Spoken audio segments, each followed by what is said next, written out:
কবরে প্রশ্ন করা হবে ঈমান আকীদা নিয়ে। কি নিয়ে? আর কিয়ামতের ময়দানে প্রশ্ন করা হবে আমল নিয়ে। এই ঈমান আকীদা এবং আমল দুটার সমন্বয় একসাথে বলে দ্বীন। দুইটাকে একসাথে কি বলে? দ্বীন। দ্বীন বুঝতে গেলে সেখানে এক নম্বর ঈমান আকীদা লাগে, দ্বিতীয় নম্বর আমল লাগে। যার আকীদাও আছে আমলও ঠিক তাকে দ্বীনদার বলা হয়।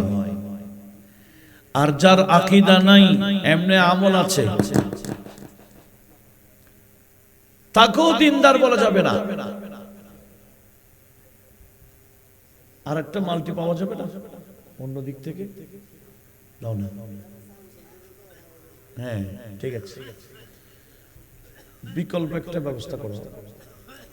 একটু দরুদ শরীফ পড়ি। সালাতুন ইয়া রাসূলুল্লাহ আলাইকুম ইয়া হাবিবাল্লাহ আলাইকুম ইস উম্মতে के खातिर शब रोज रोना नबी जी का बस ये काम अल्लाह अल्लाह सलातुन या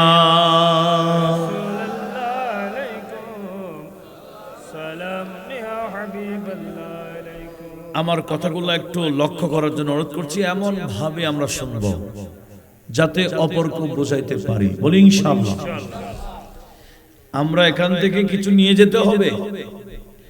তো দ্বীনদার উনি ধার্মিক, ইনি দ্বীনী মানুষ। আমি কখন বলবো নাকি দ্বীনদার? এক নম্বর যার আকীদা ঠিক আছে এবং আমলও সুন্দর আছে তাকে বলা হবে দ্বীনদার। কথা কি বোঝা যায়? কেন? সরকারি বেসরকারি প্রতিটা মাদ্রাসায় যে কিতাবটা পড়ানো হয় নূরুল আনোয়ার ফি শারহিল মানার, এই কিতাবটা পড়ায় না এমন কোন মাদ্রাসা নাই। আর এই কিতাবের ইলম না থাকলে তাকে আলেমও বলা যাবে না। সেই কিতাবের শুরুতেই আছে আদ-দীনু ইয়াশমুলুল আকায়েদা ওয়াল আমাল। দ্বীন আকীদা এবং আমল উভয়টা শামিল করে, শুধু আকীদাও নয় শুধু আমলও নয়। দ্বীন বলা হয় আকীদা এবং আমলের সমন্বয়ের নাম। একটু বড় আওয়াজে বলুন না সুবহানাল্লাহ। তাহলে আকীদাও এক নম্বর ঠিক থাকতে হবে এবং আমলও সুন্দর হইতে হবে, তাকে বলা হবে কি? আমরা তো এখন আকীদা দেখি না, না উনি বড় নামাজি, উনি বড় আল্লাহওয়ালা, উনি বড় পাক্কা হাজি, উনি বড় আমলদার, আমলে ভরপুর। আমরা আমল দেখে অনেকে দ্বীনদার বলে ফেলি। এটা আমাদের ভুল একটা কি বিষয়। এখান থেকে আমাদেরকে ফিরে আসতে হবে। শুধু আমল দেখলে দ্বীনদার বলা যাবে না। আমলের আগে আকীদা ঠিক আছে কিনা সেটা এক নম্বর দেখতে হবে। কথা বলুন ঠিক কি? আজকে আমি এই বিষয়ে কথা বলতে চাই। আপনারা কি রাজি আছেন? রাজি ইনশাআল্লাহ। এক নম্বর কি বললাম? ঈমান আকীদা। ঠিক আছে না? এই ঈমান আকীদা নিয়ে প্রশ্ন করা হবে কোথায়? আর একটু জোরে বলুন। কবরে। আর আমলের ব্যাপারে প্রশ্ন করা হবে কোথায়? হাসরে। তাহলে দুটোটা লাগবে। শুধু আকীদা নিয়েও হবে না, শুধু আমল দিয়েও চলবে না। আকীদাও শুদ্ধ হইতে হবে, আমলও সুন্দর করা লাগবে। তখন বলা হবে উনি পরহেজগার, ইনি দ্বীনদার, ইনি মুত্তাকি, ইনি আল্লাহওয়ালা, ইনি ধার্মিক। কথা বলুন ঠিক কিনা? তো সেই ক্ষেত্রে অনেক বান্দারা আমল আছে কিন্তু এই আমলগুলা নিয়ে কবরে যেতে পারবে না।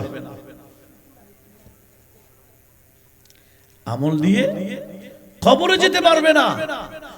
কেন? বলো ওই আমলগুলা তার কোনো কাজে আসে নাই। আমলগুলা কবরে নিয়ে যাওয়ার জন্য ঈমান এক নম্বর শর্ত। কি বললাম? আমলগুলা নিয়ে কবরে যাবার জন্য, আমলের সওয়াব পাওয়ার জন্য কন্ডিশন কি বললাম? ঈমান। ঈমান থাকলেই আমলগুলা কবরেও কাজে আসবে, আমলগুলা কিয়ামতেও কাজে আসবে।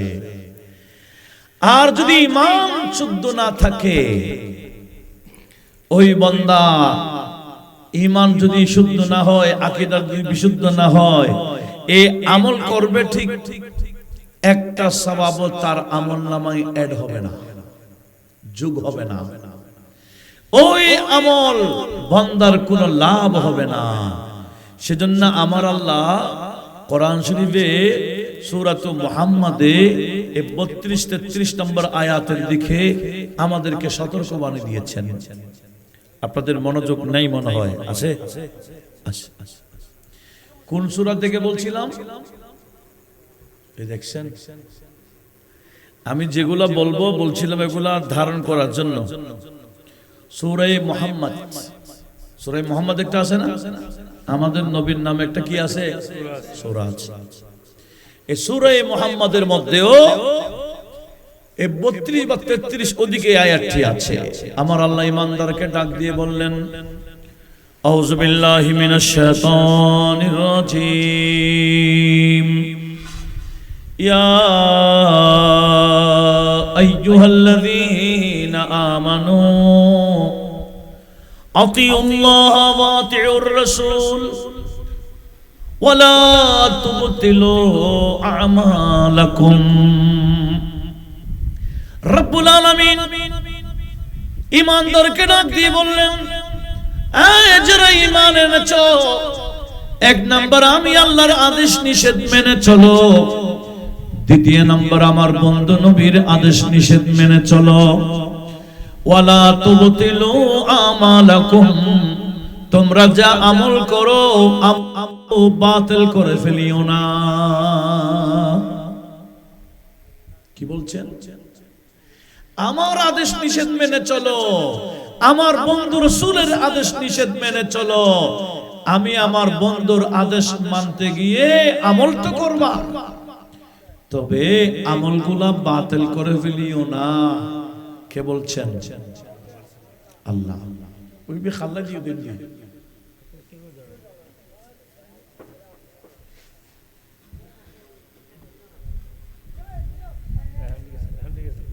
এখানে না আসে মতো, এদিকে এতটুকু আসবে ব্যাস। একটু দরুদ শরীফ পড়েন। আসলে সব পরিবেশ মিল থাকলে, ঠিক থাকলে, মেমোরি আমারটাও আপনারা মেমোরি যদি যথাযথ ঠিক থাকে, তখন আমার ওয়াজগুলো আপনাদের মেমোরিতে সেন্ড হবে। আছে কি না? মোবাইলে সেন্ডিং চলে না, এখানে থাকতে হবে, অন থাকতে হবে। অফ রাখলে কি সেন্ড হবে? হবে না। এটা একটা পরিবেশের বিষয়। তা আমরা আজকে নিয়ত সহি করে বসবো, আমরা যা শুনবো ইনশাআল্লাহ আমল করব। বলেন সবাই ইনশাআল্লাহ। ওয়াজের মাধ্যমে হেদায়েত হইতে হবে।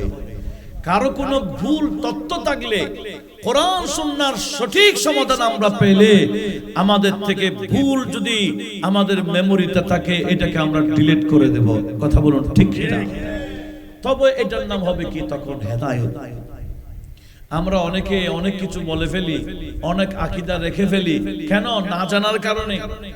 তো জানার পরে আমার তত্ত্ব এসে গেলে, দলিল এসে গেলে, তখন আমার কথা চলবে না, দলিলকে মানতে হবে। কথা বলুন ঠিক কিনা?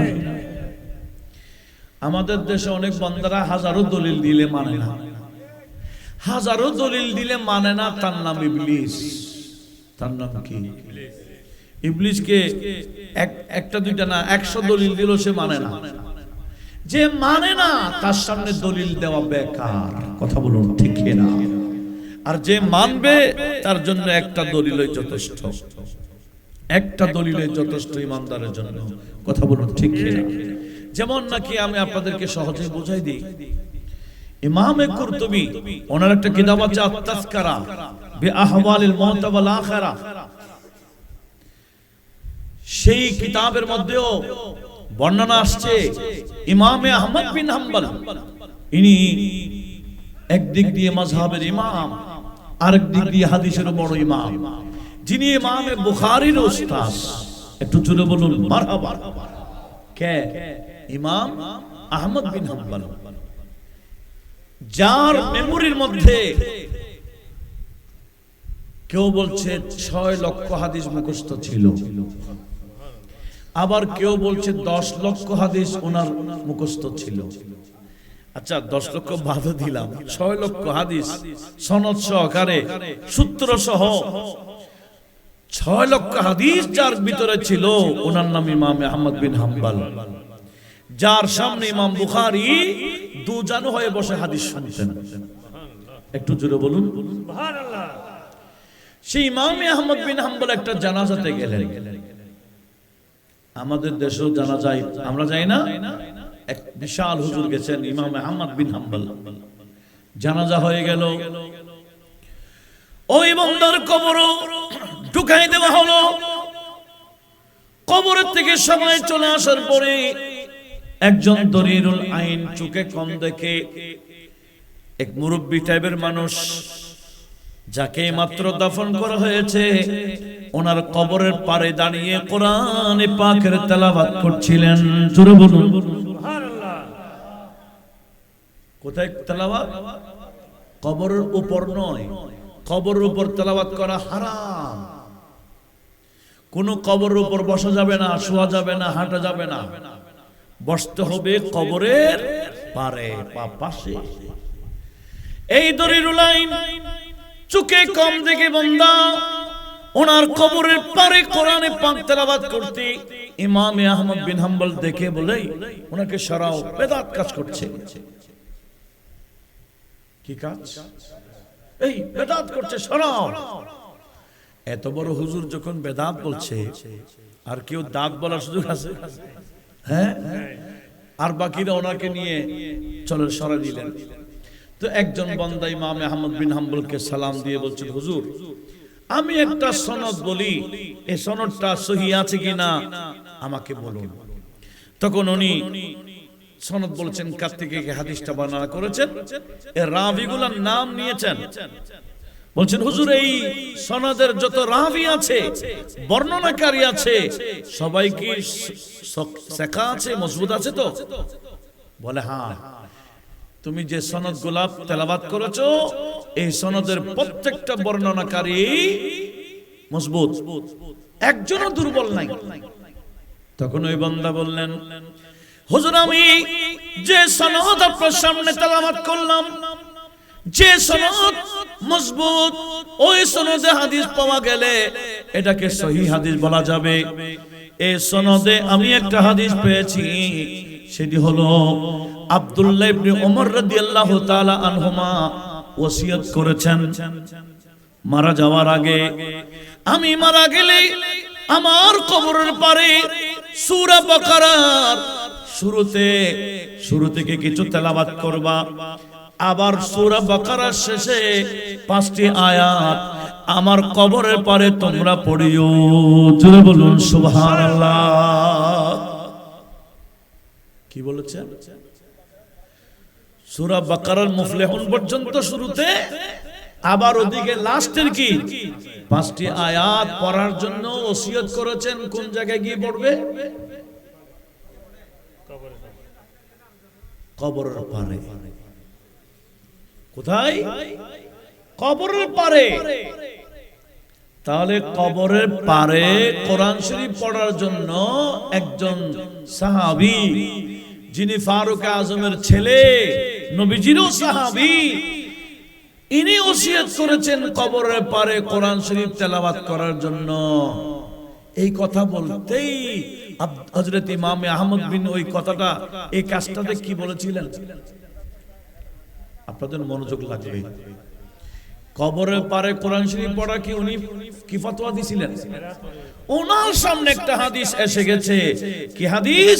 আব্দুল্লাহ ইবনে ওমর রাদিয়াল্লাহু তাআলা আনহুমা ওসিয়ত করেছেন ওনার কবরের পারে সূরা বাকারা শুরু এবং শেষের 5টি আয়াত পড়ার জন্য, কবরের পারে কোরআন পড়ার জন্য ওসিয়ত করেছেন। এইটা শুনতেই ইমাম আহমদ বিন হাম্বল সাথে সাথে ইস্তিগফার করলেন, আল্লাহর কাছে ক্ষমা চাইলেন। ও আল্লাহ, এই তত্ত্ব আমার ছিল না বিদায় আমি বেদাত বলে ফেলেছি। সাথে সাথে তওবা করলেন, ইস্তিগফার করলেন আল্লাহর কাছে, ক্ষমা চাইয়া বলেন, এই দলিলুল আইন চোখে কম দেখে মানুষ এটাকে আবার আনো, কবরের পারে দাঁড়াই করো, ওনাকে কোরআন শরীফ পড়তে দাও। সুবহানাল্লাহ। যেই বান্দা বলেছেন বেদাত, আবার সেই বান্দা ওনাকে এনে দাঁড়াই করাই দিলেন। কেন? দলিল পাওয়ার পর। আমি কি বুঝাইতে পারছি? কথা বুঝেন না মনে হয়? যা শুনবো অপরকে বরাবর শুনাইতে পারবো, এইভাবে শুনতে হবে, ঠিক আছে না? তখন ওয়াজের মাধ্যমে কিছু হেদায়েত হবে। তাহলে আজকে কি বুঝলাম? ইমানদার হইলে, আলেম হইলে দলিল একটা পাইলেই যথেষ্ট। আর ইবলিস বা ইবলিসের অনুসারী হলে হাজারো দলিল দিলে মানে না। কথা বলুন ঠিক না? তাহলে দলিল পাওয়ার পরে না মানা, এটা কার অনুসরণ? ইমাম ফখরুর রাজি 99 দলিল দিয়ে ফেলেছেন আল্লাহর তাওহীদ ওয়াহদানিয়তের উপর। আল্লাহ যে এক, এটার উপর ফখরুর রাজি কয়টা দলিল দিয়েছেন? এর বড় মানে না কে? ইবলিস। তারা 99 দলিল দেওয়ার বড় মানে না। আর ইমানদার হলে একটা দলিল যথেষ্ট। একটু জোরে বলুন না সুবহানাল্লাহ। আমরা কি বিষয়টা বুঝছি? তাহলে দলিল পাওয়া গেলে সেখানে কোনো কথা না বলা, মেনে নেওয়া, এটাই হলো ইমানদারের কাজ। সেজন্য আমি আপনাদের সামনে উপস্থাপন করব কিছু দালায়েল, যেগুলো আমাদের জন্য অতীব প্রয়োজন, যেগুলো আমরা আমাদের নিজেদের ফ্যামিলিদেরকে যাতে শিখাইতে পারি। আল্লাহ সে তৌফিক আমাদের সবাইকে দান করুক। বড় আওয়াজে বলুন না আমিন। তাহলে সূরা মুহাম্মাদের 32 নম্বর আয়াতে আমার আল্লাহ কি বললেন? ঈমানদারকে কি বলেছেন? হে ঈমানদাররা, আতিউল্লাহ, এক নম্বর আমি আল্লাহর আদেশ নিষেধ মেনে চলবো। ওয়া আতিউর রাসূল, আমার বন্ধু নবীর আদেশ নিষেধ মেনে চলবা। আমি এবং আমার বন্ধুর আদেশ নিষেধ মানতে গিয়ে কিছু আমল তো করবা, তবে আমি আল্লাহ বলে দিলাম, ওয়ালা তুবতিলু আমালাকুম, তোমরা তোমাদের আমলকে বরবাদ করে ফেলিও না, আমলকে বাতিল করে ফেলিও না। আমার আল্লাহ সতর্কবাণী দিলেন, আমল বাতিল করিও না। তাহলে আমল করলে হবে না, আমল হেফাজত করা বড় কথা। কথা কি বোঝা যায়? আমল নামাজ পড়া বড় কথা না, নামাজে গোলা নিয়ে কবরস্থানে যেতে পারে এটা বড় কথা। রোজা রাখা, হজ করা, যাকাত দেওয়া, সদকা খায়রাত করা, ইবাদত বندگی করা, এগুলা বড় কথা না। এগুলার সওয়াব নিয়ে কবরস্থানে যেতে পারা, এটাই হবে কি বড় বিষয়। অনেক বান্দারা কবরে যাওয়ার আগে আগে আমার আল্লাহ তাদের আমলের মধ্যে ফ্লাশ মারি দেয়। ফ্লাশ বুঝেন? এই ফ্লাশ নয়, ভাইরা বুঝবে, মোবাইলের মধ্যে ফ্লাশ মারি দেয় না? তখন ফ্লাশ মারি দিলে কিছু থাকে, যত কিছু থাকে সব ডিলিট হয়ে যায়। কি মারি দিলে? ফ্লাশ মারি দিলে সেখানে একটা ভিডিও থাকবে না, কোনো নোট থাকবে না, সব ক্লিয়ার হয়ে যাবে। আমার আল্লাহ কিছু বান্দাদের আমলের মধ্যে এরকম ফ্লাশ মারি দেয়, তখন আমল কি হয়ে যায়? পরিষ্কার হয়ে যায়। একটা আমল থাকে না, কবরে যায় বেলা আমল। কেন? কখন আমলের মধ্যে আমার আল্লাহ ফ্লাশ মারি দেয়? যখন ওই বান্দার আকীদা নষ্ট হয়ে যায়। কি হয়ে যায়? এই কথাটা আমার না, সরাসরি আমার আল্লাহর কালামে পাক থেকে শুনুন। কোরআনে পাকের মধ্যে আমার আল্লাহ পাক সুবহান ওয়া তাআলা কি বলেছেন সেটা আমাদেরকে একটু নোট রাখতে হবে। তাও হচ্ছে সূরা মুমতাহানা আয়াত নাম্বার 12, সূরা মুমতাহানা আছে না? আমার আল্লাহ শিখানো ইমানদারকে ডাক দিয়ে বলেছেন, আউযু বিল্লাহি মিনাশ শাইতানির রাজীম, ইয়া আইয়ুহাল্লাযীনা আমানু লা তাতাওয়াল্লাউ কওমান গাদিবাল্লাহু আলাইহিম ক্বাদ ইয়াইসু মিনাল আখিরাহ কামা ইয়াইসুল কুফফারু মিন আসহাবিল কুবুর। রব্বুল আলামিন ঈমানদারকে ডাক দিয়ে বললেন, আয় যারা ঈমান এনেছো, আমি আল্লাহ তোমাদেরকে সতর্কবাণী দিলাম, লা তাতাওয়াল্লাউ, তোমরা বন্ধু বানাইও না, তোমরা বন্ধু বানাইও না, কওমান, এমন জাতিকে, গাদিবাল্লাহু আলাইহিম, যে জাতির উপর আমার আল্লাহ নারাজ, যে জাতির উপর আমার আল্লাহ নারাজ, এই জাতিকে তোমরা বন্ধু বানাইও না। ক্বাদ ইয়াইসু মিনাল আখিরাহ, যাদের উপর আমার আল্লাহ নারাজ, এরা আখিরাতে নৈরাশ হয়ে যায়, এদের কোনো আমল থাকে না, এরা কাফেরের মতো কবরস্থানে যাবে, এরা কবরস্থানে যাবে কাফেরের মতো, কামা ইয়াইসুল কুফার মিন আসহাবিল কুবুর, কাফেররা যেভাবে কবরস্থানে গেলে কোনো আমল নিয়ে যেতে পারে না, কিছু বান্দা টুপি আছে, দাঁড়িয়ে আছে, নামাজও পড়ে, কালামও পড়ে, এরাও কাফেরের মতো কবরস্থানে গেলে আমল নিয়ে যেতে পারে না। উচ্চ আওয়াজে বলুন নাউজুবিল্লাহ। কেন? এরা আমল করেছে ঠিক, একটা আমলও তাদের কবুল হয় নাই। কেন? আমলের আগে যে ঈমান আকীদা ঠিক রাখতে হয় এটা ছিল না। কথা কি বোঝা যায়? তাহলে আমল করা বড় কথা না, আমলের আগে কি ঠিক রাখতে হবে? ঈমান আকীদা। তুই ঈমান আকীদা কখন ঠিক হবে? ঈমান আকীদা কখন বিশুদ্ধ হবে? আমাদেরকে জানতে হবে কিনা? একটু জোরে বলেন। আমার মনে হয় আপনারা রাগ করতেছেন, এরকম লাগে। তবে আমার ওয়াজের মধ্যে কোন ধরনের ফেরকার মানুষ বিরক্ত হয় না। কেন হয় না? আমি কাউকে আক্ষেপ করে কিছু বলি না। আমি যা বলি কোরআন এবং সুন্নাহর আলোকে বলি, যাতে সমস্ত ফেরকার মানুষের জন্য লাভ হয়। এখানে কোনো মারামারির বিষয় নয়, কোনো গালাগালিরও বিষয় নয়, কোনো গরম কিছু বলারও বিষয় নয়। এগুলা কোরআন এবং সুন্নাহর বিষয়, এগুলা হেদায়েতের বিষয়। আল্লাহ সবাইকে বোঝার এবং আমল করার তৌফিক দান করুক। বড় আওয়াজে বলেন না আমিন। তাহলে ঈমান আকীদা ঠিক করেই কবরে গেলে তখন কাফেরদের মতো হবে না।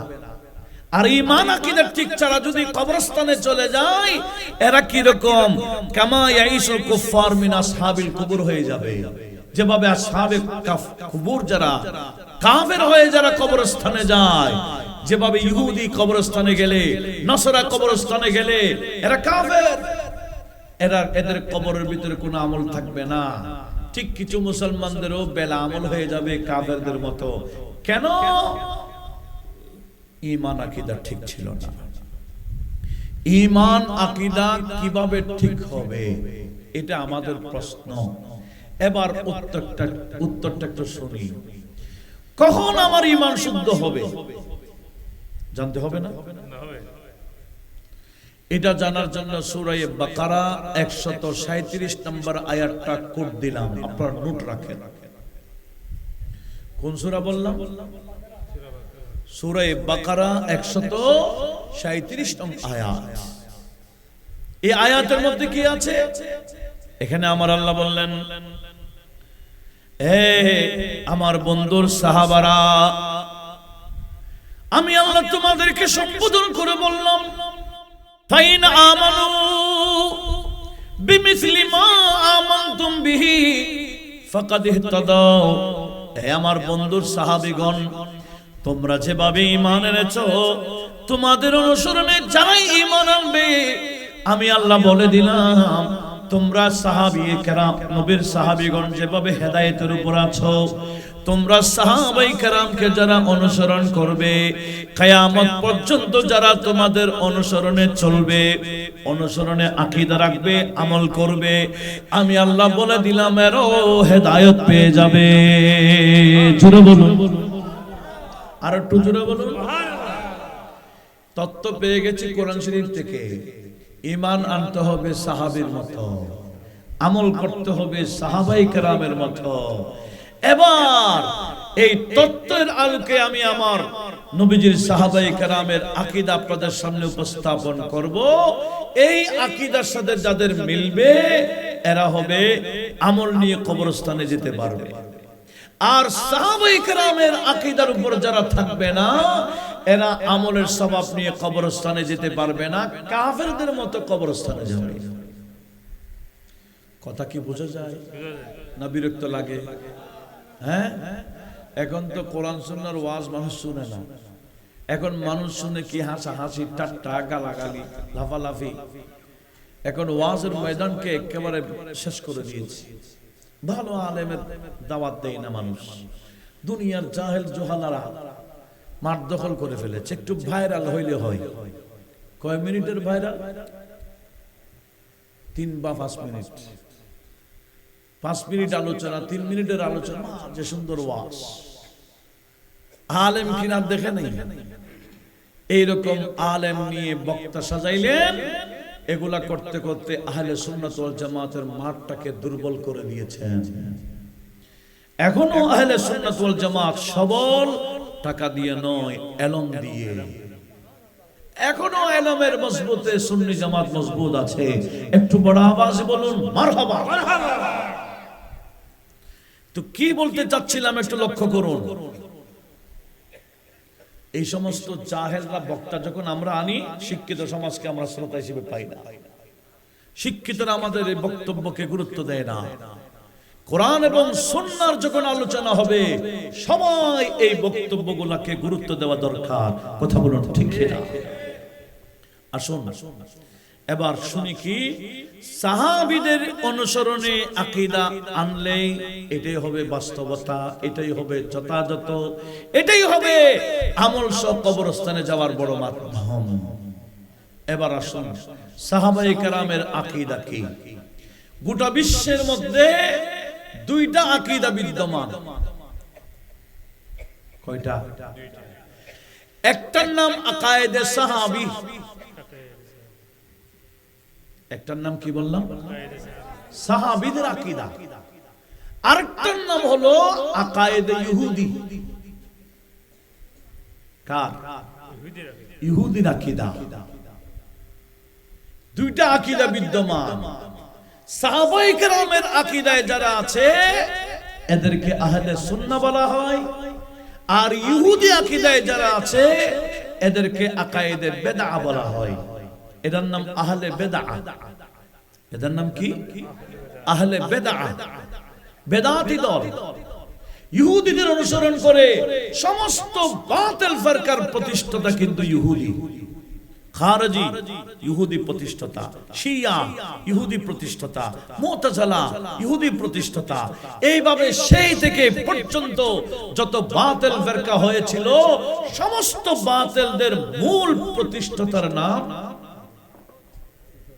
একটু জোরে বলেন না। তো বলতে কি ভয় লাগে? আমি 2টা বিষয় আপনাদের সামনে উপস্থাপন করছি। একটার নাম আকায়েদে সাহাবী, আর একটার নাম আকায়েদে ইহুদি। ইহুদি আকীদা মানে এরা আমাদের নবীর শানের বিরুদ্ধে সবসময় বলতে থাকে। কারা? নবীর শানে বেয়াদবি করে, এটা কোনো মুসলমানের আকীদা হতে পারে না। নবীর সম্মানে কথা বলা, নবীর সম্মানের বিপক্ষে কথা বলা, এটা কোনো মুসলমানদের কাজ হতে পারে না। এটা কার কাজ? ইহুদির কাজ। ইহুদিরাই প্রশিক্ষণ দিয়ে দিয়ে মুসলমানদেরকে এই মারাত্মক আকীদাগুলো ঢুকাইলো। ঈমান নষ্ট করবার জন্য। বড় আওয়াজে বলুন না নাউজুবিল্লাহ। তুমি আর টিবাটিবি করিও না, আগে যেরকম ছিল এরকম করে দাও। কি বলছিলাম? একটার নাম কি সাহাবীর আকীদা, আর একটার নাম কি ইহুদির আকীদা। ইহুদিরা কি করেছে? তাহলে শুনুন, ইহুদিদের বড় মারাত্মক হচ্ছে এরা সবকিছু মানতে রাজি, কিন্তু আমাদের নবীর শান মানতে রাজি না। উমা, তো তুমি মুসলমান হয়ে নবীর শান মানো না কেন? তুমি নবী মুসলমান হলে নবীর স্লোগান তোমার খারাপ লাগবে কেন? আমাদের দেশে অনেকে সব মানতে রাজি আছি, সবার স্লোগান দিতে রাজি আছি, কিন্তু নবীর রিসালাতের স্লোগান দিতে রাজি নাই, এরকম মুসলমান আছে না? এরা কি সাহাবীর অনুসারী না ইহুদির? ইহুদি কি করেছে? এবার শুনুন, কোরআনে পাকে একাধিক আয়াত আছে, বিশেষ করে দ্বিতীয় পারার প্রথম পৃষ্ঠাতে আছে। আমার আল্লাহ বললেন, ওয়াল্লাযীনা আতাইনাহুমুল কিতাব। রব্বুল আলামিন বললেন, যাদেরকে আমি কিতাব দিয়েছি ওই কিতাবীরা ইয়ারিফুনাহু, আমার বন্ধু নবীকে চিনে। কেন? আমার বন্ধুকে পাঠাইবার আগে আমি কিতাবের মাধ্যমে আমার বন্ধুর বয়ান দিয়েছি। বন্ধুকে পাঠাবার আগে বন্ধুর মর্যাদা কি হবে, গুণাবলী কি হবে, বন্ধুর চেহারা আনোয়ার কিরকম হবে, বন্ধুর গুণাবলী কি হবে, আমি আল্লাহ আমার বন্ধুকে পাঠাবার আগে আসমানি কিতাবের মাধ্যমে আমার বন্ধুর বয়ান পাঠাই দিয়েছিলাম। সেজন্য আমার আল্লাহ বলেন, ওয়াল্লাযীনা আতাইনাহুমুল কিতাব, যাদেরকে আমি কিতাব দিয়েছি, ইয়ারিফুনাহু, এরা আমার বন্ধু নবীকে চিনে। কি রকম চিনে? কামা ইয়ারিফুনা আবনাআহুম, এরা নিজের সন্তানকে, নিজের ছেলেকে চিনতে যেভাবে ভুল করে না, সন্দেহ করে না, সন্তানকে চিনতে যেভাবে ডাউট করে না, এরা আমার বন্ধুকে চিনতে ভুল করে না, সন্দেহ করে না। ইনি যে নবী আখিরের জামান, ইনি যে শেষ নবী, ইনি সমস্ত নবীদের সরদার, সবকিছু এরা জানে। কিন্তু জানার পরেও ওয়া ইন্না ফারিকাম মিনহুম, তাদের মধ্যে একটা দল আছে, ইহুদিদের মধ্যে একটা দল আছে, লা ইয়াকতুমুনাল হাক্কা, এরা আমার বন্ধুর শানকে গোপন করে রাখে। এই ইহুদিরা আমার বন্ধুর নবীর শানকে কি করে রাখে? গোপন করে রাখে। কি কেন, কি জন্য রাখে?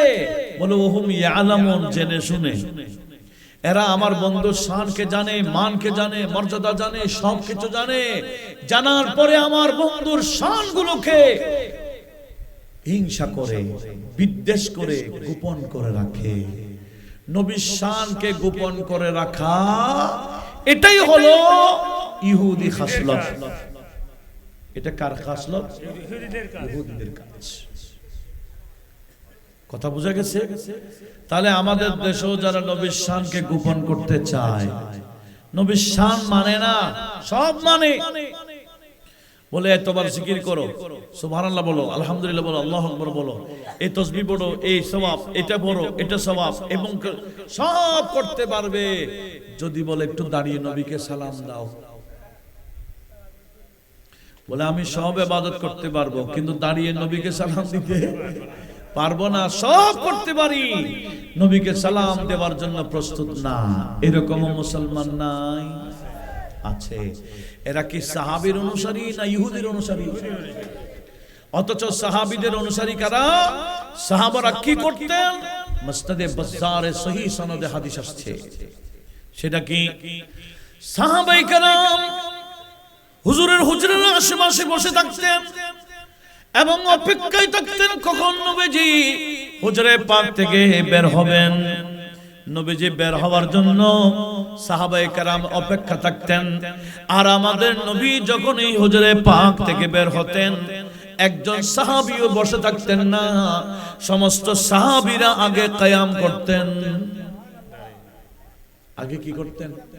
কিয়াম করতেন, মানে আগে দাঁড়াইতেন। সাহাবায়ে কেরাম আগে কিয়াম করতেন, তারপরে নবীকে সালাম প্রদান করতেন। তাহলে দাঁড়িয়ে সালাম করে দেওয়া নবীকে এই আদর্শ কার? একটু সবাই বলেন, এই কাজটা আমরাও করি কি না? কি বাংলাদেশে সবাই করে? হ্যাঁ, সবাই করে না। এই অনুসরণ সবাই করবে না। যারা সাহাবায়ে কেরামের অনুসারী এরাই করবে, আর যারা ইহুদি আকীদার অনুসারী এরা বলবে না, এটার নাম শিরিক। এটার নাম কি? দাঁড়িয়ে নবীকে সালাম দিলেই বলবে কি? শিরিক। সেজন্য আখিরি জামানা, ঈমান বাঁচানো বড় মুশকিল। আমাদেরকে এই বিষয়ে একটু সতর্ক হয়ে যেতে হবে। যদি সতর্ক হইতে পারি তাহলে আমরা কামিয়াব। বলেন ইনশাআল্লাহ। আমি কি বলতে চেয়েছিলাম, সাহাবারা নবীকে সালাম দিতেন কিভাবে? একটু বলেন বলেন। দাঁড়িয়ে সালাম দেওয়া, এটা আমাদের দেশে কি করা? মিলাদ কিয়াম বলে না? কি করা? কিয়াম করা। কিয়াম করার মাধ্যমে দাঁড়িয়ে নবীকে সম্মান করে সালাম দেওয়া, এটা সাহাবায়ে কেরামের আদর্শ। জোরে বলুন সুবহানাল্লাহ। আবার কেউ যদি প্রশ্ন করে, হুজুর সাহাবারা তো নবীকে দাঁড়িয়ে সালাম দিয়েছেন, ঠিক আছে, ইনার তো নবীকে দেখে দাঁড়াইছেন, এরা তো নবীকে দেখেই দাঁড়াইছেন। আপনার মাস্টার বাজার থেকে নবী দেখেন নাকি? আপনারা কেন দাঁড়াবেন এত বছর পর? আপনারা তো আর নবীকে দেখেন না, আপনারা কেন দাঁড়াবেন? প্রশ্ন একটা আসে কিনা আপনাদের? মানে আমি পরিবেশ পাচ্ছি না। ঘটনা কি? ওয়াজ বসে থাকলে নাম ওয়াজ, খেয়াল করার নাম ওয়াজ। ওয়াজ এগুলো খেয়াল করে ধারণ করতে হবে। আল্লাহ সবাইকে কবুল করুক, আমিন বলেন। তাহলে কেউ যদি প্রশ্ন করে, সাহাবারা তো নবীকে দেখে দাঁড়াইছেন, আপনারা দেখেন থেকে নবী দেখেন না, আপনারা কেন দাঁড়াবেন?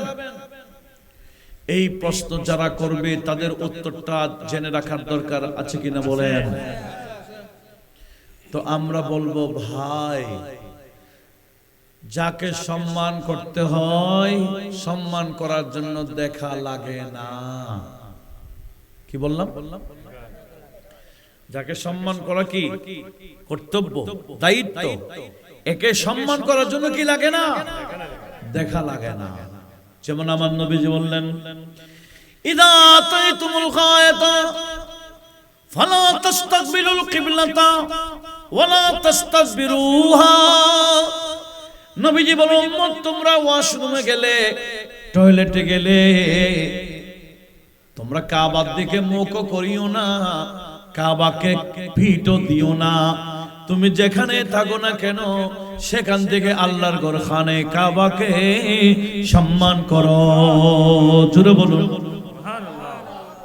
এই হাদিসের উপর আমরা আমল করি কিনা? করেন না আপনারা?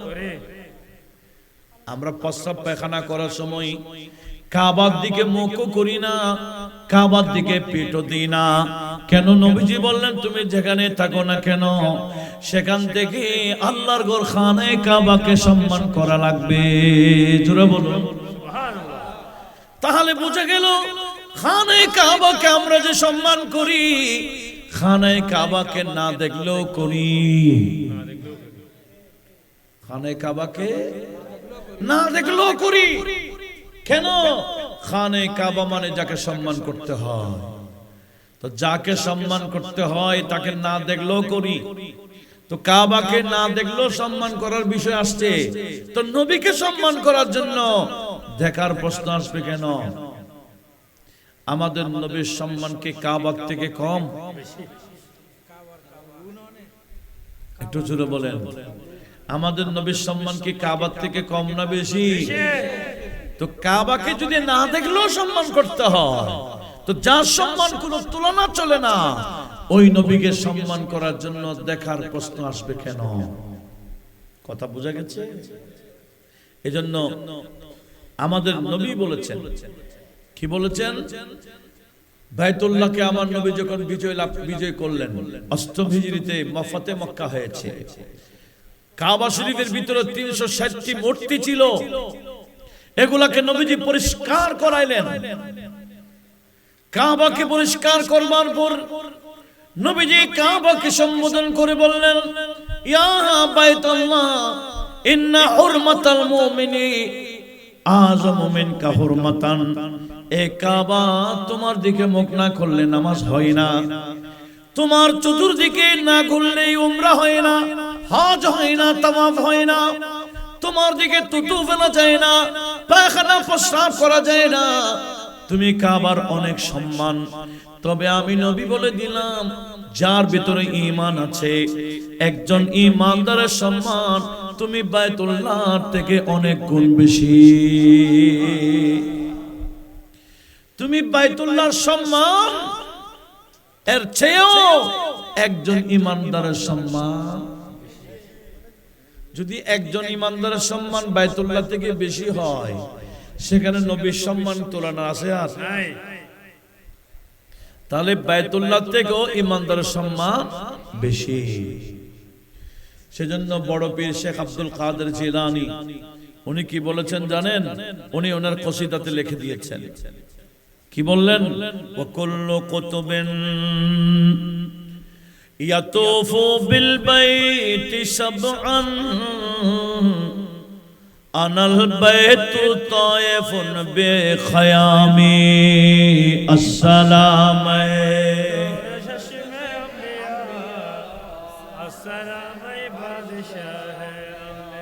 ওয়া কুল্লু কুতুবিন ইয়াতুফু বিল বাইতি সাবআন আনাল বাইতু তায়েফুন বিখায়ামি। আসসালাম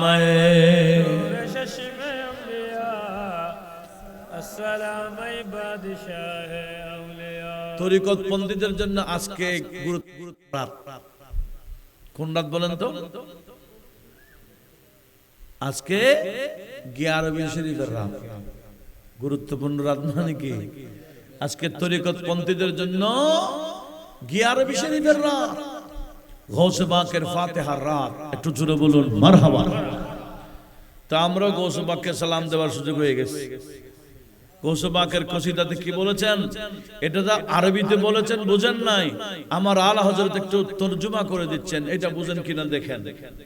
আলা হযরত বলেন কি, সারে আক্তাব জাহান करते हैं काबे का तवाफ, सारे अक़ताब जहां करते हैं काबे का तवाफ, और काबा करता है तवाफ, है दरवाला तेरा। अस्सलाम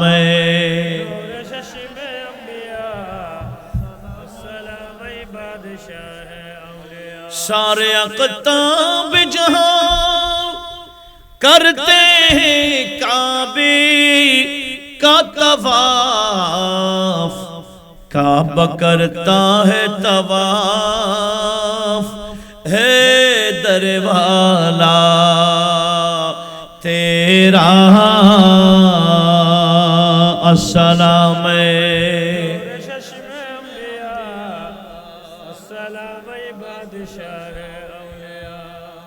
তাহলে গৌসে পাক কি বলেছেন?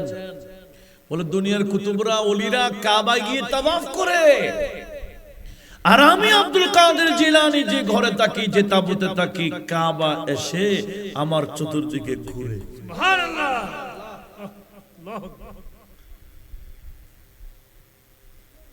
আমাদের দেশে কওমি হুজুর আছে না, কওমি মাদ্রাসা আছে না, কওমিরা যাকে বেশি মানেন ওনার নাম আশরাফ আলী থানভী সাহেব। আশরাফ আলী, ওনার একটা কিতাব আছে আশরাফুল জওয়াব, আরেকটা কিতাব আছে বাওয়াদিরুন নওয়াদির। এই কিতাব দুটোটা আমার কাছে আছে, একটার নাম আশরাফুল জওয়াব, আরেকটার নাম বাওয়াদিরুন নওয়াদির। দুটোটা কিতাব আমি এই হাটাদারি বড় মাদ্রাসার সামনে থেকে নিছি। কার কিতাব? সেখানে বাবাদের নামাজের মধ্যে 60টি হাদিস নোট করেছেন। এখানে একটা বিষয় বোঝাবার জন্য, সেটি হলো কাবার থেকে ইমানদারের সম্মান যে বেশি, এই বিষয়ের উপর উনি 60টি হাদিস নোট করেছেন। জোরে বলুন। আবার আশরাফুল জামাবের মধ্যে ওনার ছাত্ররা একদিন ওনার থেকে জিজ্ঞেস করলেন, হুজুর ফতোয়া শামির মধ্যে আছে, বাহর রায়কের মধ্যে আল্লামা ইবনে নুজাইম মাসরি নোট করেছেন একটা মাসআলা। বলে কি? বলে ইদা রুফিয়াতিল কাবাতু ইলা আসহাবিল কারামা, কাবা যখন কোন আসহাবে কারামত ওলিউল্লাহদের জিয়ারতে চলে যায়, তো আমরা কোন দিকে মুখ করে নামাজ পড়ব? ফতোয়ার কিতাবে আসছে, কাবা যদি কোনো ওলি আল্লাহর জিয়ারতে যায়, শুধু আমরা যাই না জিয়ারতে ওলিউল্লাহদের, কাবাও চলে যায়। বলে কাবা যদি কোনো ওলিউল্লাহদের জিয়ারতে চলে যায়, তা আমরা মুখ করব কোন দিকে? তখন ওই ফতোয়ার কিতাবে আসছে, কাবা জমিন থেকে আরশ আজম পর্যন্ত একেবারে কাবা বরাবর। এগুলা কাবার দেওয়াল যায় না, আসহাবে কারামত তথা আউলিয়া কেরামের জিয়ারতে কাবার দেওয়াল যায় না, কাবার রুটা যায়। আমরা তো মনে করেছি কাবা এটা এমনি দেওয়াল। আরে নয়, কাবা এটা রু আছে, কাবার কান আছে, কাবার চোখ আছে, কাবার মুখ আছে। এগুলা কিয়ামতের ময়দানে সবাই দেখবে। কাবার যেগুলা ছিল এখন আমরা দেখি না, কিন্তু কিছু বান্দারা কাবার আওয়াজ শুনে, যেমন আলা হযরত বলতেছেন, এটা আলা হযরতের নামে না, আলা হযরত বলতেছেন আমি বিদায়ী তাওয়াফ করতেছি, বিদায়ের তাওয়াফ করছিলাম, হঠাৎ করে দেখলাম আমাকে আমার নাম ধরে কে যেন ডাক দিল। আমি ঘুরতেছি, আমার নাম ধরে ডাকে কে? ভালো করে লক্ষ্য করি, কোন তাওয়াফকারী আমাকে ডাকতেছে না, ডাক তো কাবার ভিতর থেকে আসতেছে। তো আলা হযরত এটা কাব্য আকারে বলতেছেন, গোর সে সুন্দর রাজা काबा से आती है सदा, गौर से सो तुरजा काबा से आती है सदा, मेरी आँखों से मेरे प्यार करो जा, देखो मेरी आँखों से मेरे प्यार करो जा, देखो। आला हजरत কোনো কাব্যতে কল্পনা কিছু বলতেন না, বাস্তব যেটা সেটাই তুলে ধরতেন। আলা হযরত বললেন আমি ঘুরছি কাবার চতুর্দিকে, হঠাৎ করে আমার নাম ধরে ডাক দিলেন। আমি যখন ঘুরছিলাম, কে আমাকে ডাকে, ভালো করে লক্ষ্য করে দেখলাম ডাকটা কোত্থেকে আসছে। गौर से सुन तो रजा काबा से आते है सदा, सदा माने आवाज। ए अहमद रजा ভালো করে শুনো, আওয়াজ তো কাবার থেকে আসতেছে। আওয়াজ কি দিল? বলে আহমদ রেজা আমি তোমার কাবা বিদায়, তুমি আমার চতুর্দিকে ঘুরছো, আমার একটা কাবা আছে, তো আমি কাবার চোখ দিয়ে আমার আকার রওজাটা একটু দেখে নাও। কাবা আলা হযরতকে বলতেছেন কি, আমার কাবার চোখ দিয়ে আমার আকার রওজাটা একটু দেখে নাও। এটা শোনার পরে আলা হযরত সাফাতে গেলেন। সাফা পাহাড়ে উঠে হাজীদেরকে ডাকতেছে, হাজিও आओ शहंशाह का रोज़ा देखो, काबा तो देख चुके अब काबे का काबा देखो। ए हाजिरा হস্তে করেছো, হজের কাজ শেষ, ফরজ আদায় করলাম, ওয়াজিবাত আদায় করলাম, সুন্নাত আদায় করেছো, এবার কাবার কাবা যিনি ওনার রওজাতে যাই, চলো সেটা কোথায়? সেটা মদিনা। একটু বড় আওয়াজ বলুন মারহাবা। সেজন্য আরেক আশিক বলছে, হাম সব কা রুখ হে সুয়ে কাবা, আমাদের সবার চেহারা কাবার দিকে, মুতাওয়াজ্জিহান ইলা জিহাতিল কাবাতি শরীফা। আমরা সবার রুখ মানে চেহারা। हम सब का रुख है सोए काबा, सोए मोहम्मदी रूए काबा, अरे काबा का काबा रूए मोहम्मदी, काबा का काबा रूए मोहम्मदी सल्लल्लाहु अलैहि वसल्लम। खिंचने लगा दिल, खिंचने लगा दिल सोए मुहम्मदी, खिंचने लगा दिल सोए मुहम्मदी सल्लल्लाहु अलैहि वसल्लम। অনেকে মদিনা যেতে চায় না, কেন জানেন? ওই টানটা নাই। বলে আমি মদিনা যাইতে চাই কেন? বলে কিচনে লাগা দিল, আমার দিলটা খেসে কোন দিকে? কিচনে লাগা দিল সোয়ে মুহাম্মদি, কিচনে লাগা দিল সোয়ে মুহাম্মদি সাল্লাল্লাহু अलैहि वसल्लम। हम सब का रुख है सोए काबा, सोए मुहम्मद रोए काबा, काबा का काबा रोए मुहम्मद, काबा का काबा रोए मुहम्मद सल्लल्लाहु अलैहि वसल्लम। आए नसीब में कोई मुहम्मद, आए नसीब में कोई मुहम्मद सल्लल्लाहु अलैहि वसल्लम। তাহলে কি বুঝলাম? যদি কামাকে না দেখলেও সম্মান করতেই হয়, তো যিনি কাবার ও কাবা, ওনাকে দাঁড়িয়ে একটু সম্মান করার জন্য কি দেখা লাগবে? এই দলিলগুলো আমাদেরকে নেওয়ার দরকার আছে কিনা? তাহলে এবার বলেন, দাঁড়িয়ে নবীকে সালাম করা এই আদর্শ কার? সাহাবীদের। আর সেখানে ইহুদিরা কিছু মুসলমানদের হুজুরকে নিয়ে প্রশিক্ষণ করাইলো। কাকে? মুসলমান হুজুর। বলে আপনাদেরকে বান্ডিল দিব না তো কি দিবা? বলে বস্তা দিব। বস্তা কি? বালির বস্তা?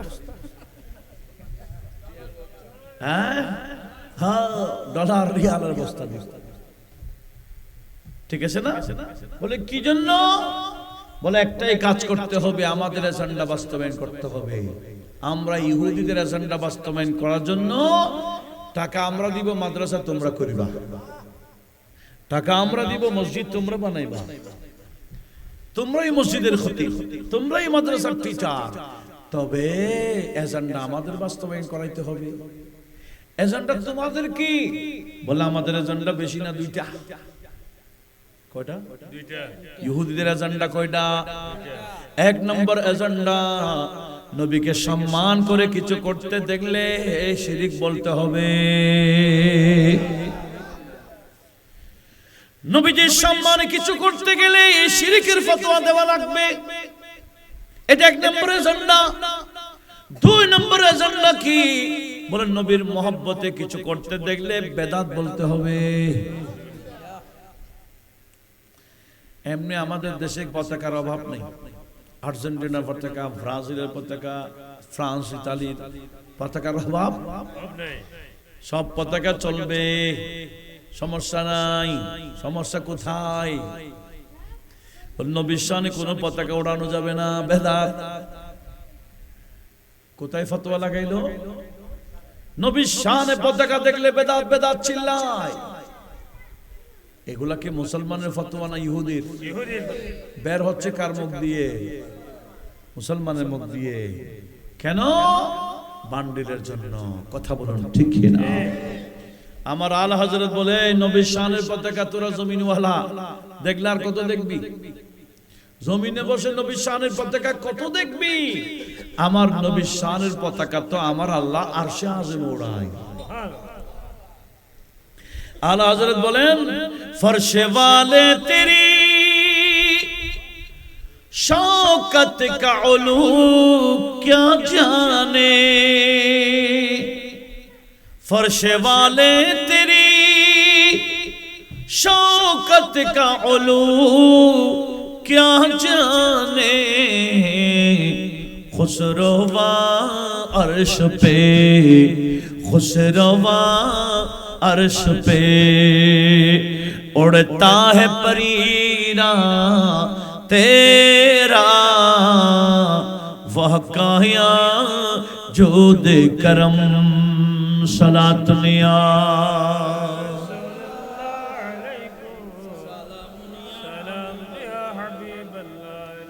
নবীর শানের পতাকা আমার আল্লাহ কোথায় ওড়ায়? একটু জোরে বলেন। আমরা জুলুস করি কোথায়? জমিনে। আমার আল্লাহ নবীর শানের জুলুস করে কোথায়?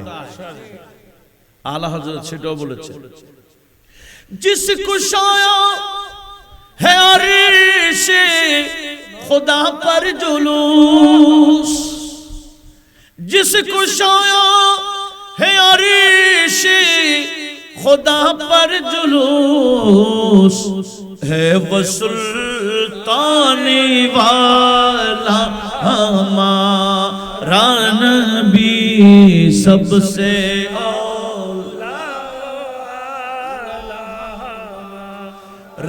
नबी सबसे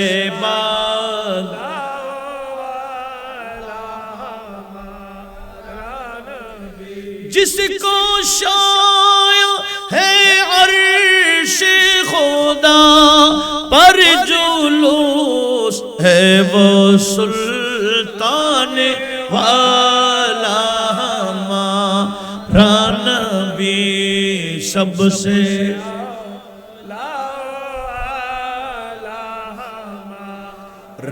नबी सबसे बाला।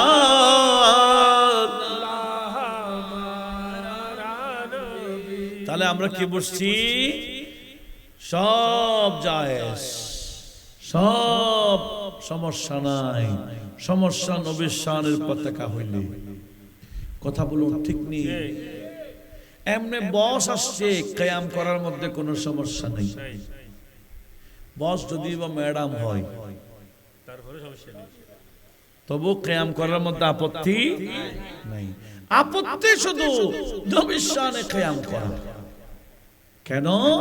ইহুদিরা শিখাইলো নবীকে সম্মান করার জন্য কিছু করলে এটার নাম শিরক, নবীর মহব্বতে কিছু করার নাম বেদাত। এটা আম করে দাও, একেবারে অ্যাভেলেবল করে দাও, দেখবে তোমাদের মাদ্রাসা করবা 6 মাসে 6 তালা আমরা করে দিব। 6 মাসে। আর আমরা যদি একটা মাদ্রাসা করি 6 বছরে একতলা পরিপূর্ণ হয় না। কথা বলুন ঠিক কি না? কেন? আমাদের মাদ্রাসার মধ্যে এজেন্ডা বাস্তবায়ন হয় সাহাবায়ে কেরামের। আর কিছু মাদ্রাসা আছে এগুলাতে বাস্তবায়ন হয় ইহুদি এজেন্ডা। সেজন্য ইহুদি টাকা দেয়। এদের মাদ্রাসা করার জন্য কোনো টাকার অভাব হয় না, সম্পত্তির অভাব হয় না, বেতনের অভাব হয় না। কিন্তু আমরা যারা সাহাবায়ে কেরামের অনুসরণে আছি আমাদের কষ্ট হয়। কষ্ট হলেও এই আমলগুলা নিয়ে আমরা কবরস্থানে যেতে পারবো। ইহুদি যারা করতেছে এরা কার মতো বলছেন? আমার আল্লাহ বলে, কামা লা তাতাওয়াল্লাউ কওমান, ওই জাতিকে তোমরা বন্ধু বানাইও না। গাদিবাল্লাহু আলাইহিম, যাদের উপর আমার আল্লাহ নারাজ। কাদ ইয়াইসু মিনাল আখিরা, এরা আখিরাত থেকে বঞ্চিত। রহমত থেকে বঞ্চিত নৈরাশ। কামা ইয়াইসুল কুফারু মিন আসহাবিল কুবুর, যেভাবে কাফেররা কবরে যাওয়ার সময় কোনো আমল নিয়ে যাইতে পারে না, কিছু টুপিওয়ালা, দাড়িওয়ালা, নামাজি, কালামি এরা কবরে কোনো আমল নিয়ে ঢুকতে পারে না, কারণ এরা কাফেরদের এজেন্ডা বাস্তবায়ন করেছিল। কথা বলুন ঠিক কি না? এটাই হলো টুপিওয়ালাদের মধ্যে পার্থক্য। আমাদের দেশে মুসলমান সব মুসলমান, কোরআন একটা, আল্লাহ একটা, হ্যাঁ আমাদের নবী একজন, এত মত পার্থক্য কেন? মুসলমানদের ভিতরে নামাজ পড়লে হবে, আর ভাই নামাজ পড়লে হবে এটা বড় কথা, নামাজে গুলা নিয়ে কবরস্থানের ভিতরে ঢুকতে পারবেন নি, এটা দেখেন কেন? কিছু বন্দারা নামাজ পড়ে ঠিক, ফতোয়া কি দিছে জানেন? ফতোয়া দিয়েছে নামাজের তাশাহুদে নবীকে সালাম দিবা ঠিক, কিন্তু কল্পনার মধ্যেও নবীকে আনতে পারবে না। সালাম দিবে কাকে? নবীকে সালাম দিবে ঠিক, খেয়ালে আনতে পারবে না নবীকে। তো আনলে কি হইব? বলে নবীকে খেয়ালে আনলে শুধু নামাজ শেষ হয়ে যাবে তাই না, তোমার ঈমানও শেষ। নামাজে বলে নবীর খেয়াল আসলে ঈমান সহ শেষ, মুশরিক হয়ে যাবে। কিতাব আমি হাটাদারি মাদ্রাসার সামনে থেকে নিছি, এটা আমার ব্যক্তিগত লাইব্রেরিতে আছে, বেশ ছোট ছোট ছোট ছোট কিতাবগুলোকে একসাথে করেছে, এটার নাম দিয়েছে মজমুআয়ে রাসাইলে ফয়জিয়া। মজমুআয়ে রাসাইলে ফয়জিয়া আমি আন্ডারলাইন করছি, এই ইবারতগুলো ফারসি ভাষায় লিখেছেন। ওখানে লিখেছেন দেখিও তাশাহুদের মধ্যে নামাজে নবীকে সালাম দেওয়ার সময় নবীর খেয়াল করিও না। কেন? বলে নামাজ বরায়ে তাজিমে খুদাবন্দ, নামাজ হচ্ছে আল্লাহর সম্মানের জন্য, সেখানে নবীকে খেয়াল করে সালাম দিলে নবীর প্রতি সম্মান এসে যাবে, বিদায় শিরিক হবে, শিরিক। এই কিতাবটা হাটাদারির আগের একজন মুফতি সাহেব মোহতামিম সাহেব নিয়েছেন, ওর নাম লিখেছিলেন নাম মুফতি ফয়জুল্লাহ সাহেব, মুফতি ওনার কিতাব। তাহলে ওনারা লিখে দিয়েছেন নামাজের মধ্যে রাসূলের খেয়াল করে সালাম দিলে নামাজও শেষ, ঈমানও। শিরিক মানে কি? মুশরিক হয়ে যাবে।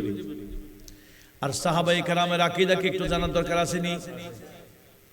হাদিস একটা বুখারী শরীফে অনেকবার আসছে, যে হাদিস কানা কিতাবুস সুন্নাহর একেবারে শুরুতে আছে। আমার নবীজি একদিন শুনতে পেলেন যে সর্বপ্রথম আমার নবীজি মদিনাতে হিজরত করে যে এলাকায় অবস্থান করেছিলেন, এটার নাম বনি আমর বিন আওফ। বনি আমর বিন আওফ এলাকায়, যেখানে বর্তমানে মসজিদে কুবা আছে, মসজিদে জুমা আছে, ওই এলাকায় নবীজি শুনতে পেলেন ওই এলাকার কিছু মানুষ দুই গ্রুপ হয়ে মারামারি করার আশঙ্কা। এই তত্ত্ব নবীজির কাছে আসতেই কয়েকজন সাহাবায়ে কেরামকে নিয়ে আমার নবী ছুটে গেলেন, ওই দুই গ্রুপকে ডাক দিবেন, বসাবেন, সমঝোতা করবেন, মারামারি বন্ধ করে দিবেন। এটাই হলো নবীজির উদ্দেশ্য। জোরে বলুন। এদিকে নবীজি সে এলাকায় চলে গেলেন, মসজিদে নববীর মধ্যে হযরতে বেলাল আযান দিয়ে দিলেন। হযরতে বেলাল রাদিয়াল্লাহু তাআলা আযান দেওয়ার পরে সাহাবায়ে কেরাম অপেক্ষা করছেন কখন নবীজি আসবেন, নবীজির পিছনে নামাজ পড়বেন। কিন্তু দেখা যায় নবীজি আসতে লেট হচ্ছে। সমঝোতা কি হুট করে হয়? সময় দিতে হয়, উভয় পক্ষের কথা শুনতে হয়। কথা বলুন ঠিক কি না? কিন্তু ওয়াক্ত মোতাবেক নামাজ পড়া কি? আর একটু জোরে বলেন। ইচ্ছা হলে পড়বো, না পড়লে নাই, এরকম না, পড়তেই হবে। কেউ যদি দাঁড়িয়ে পড়তে না পারে কোথায় বসবে? চেয়ারে। কোথায়? আমাদের নবীজি 17 দিন বসে বসে নামাজ পড়ছেন। কয়দিন? নবীজির আমলে চেয়ার ছিল না। কথা বলেন। নবীজির আমলে চেয়ার ছিল না? ছিল তো, কিন্তু আমাদের নবীজি চেয়ারে বসে নামাজ পড়েন নাই, নবীজি জমিনে বসে নামাজ পড়েছেন। কয়দিন? এই তত্ত্ব জানার দরকার আছে কিনা? 17 দিন নবীজি বসে বসে নামাজ পড়েছেন, তবে জমিনে। হ্যাঁ, কেউ যদি জমিনে বসতে অক্ষম হয় তখন তার জন্য কি চেয়ার। আল্লাহ এই বিষয়গুলো আমাদের সবাইকে লক্ষ্য করার তৌফিক দিক, আমিন বলেন। চেয়ারও বসতে পারছে না, জমিনে বসতে পারতেছে না, তো বসতে না, চেয়ারও বসতে পারতেছে না, নামাজ পড়তে হবে। সবাই বলেন কিভাবে পড়বে?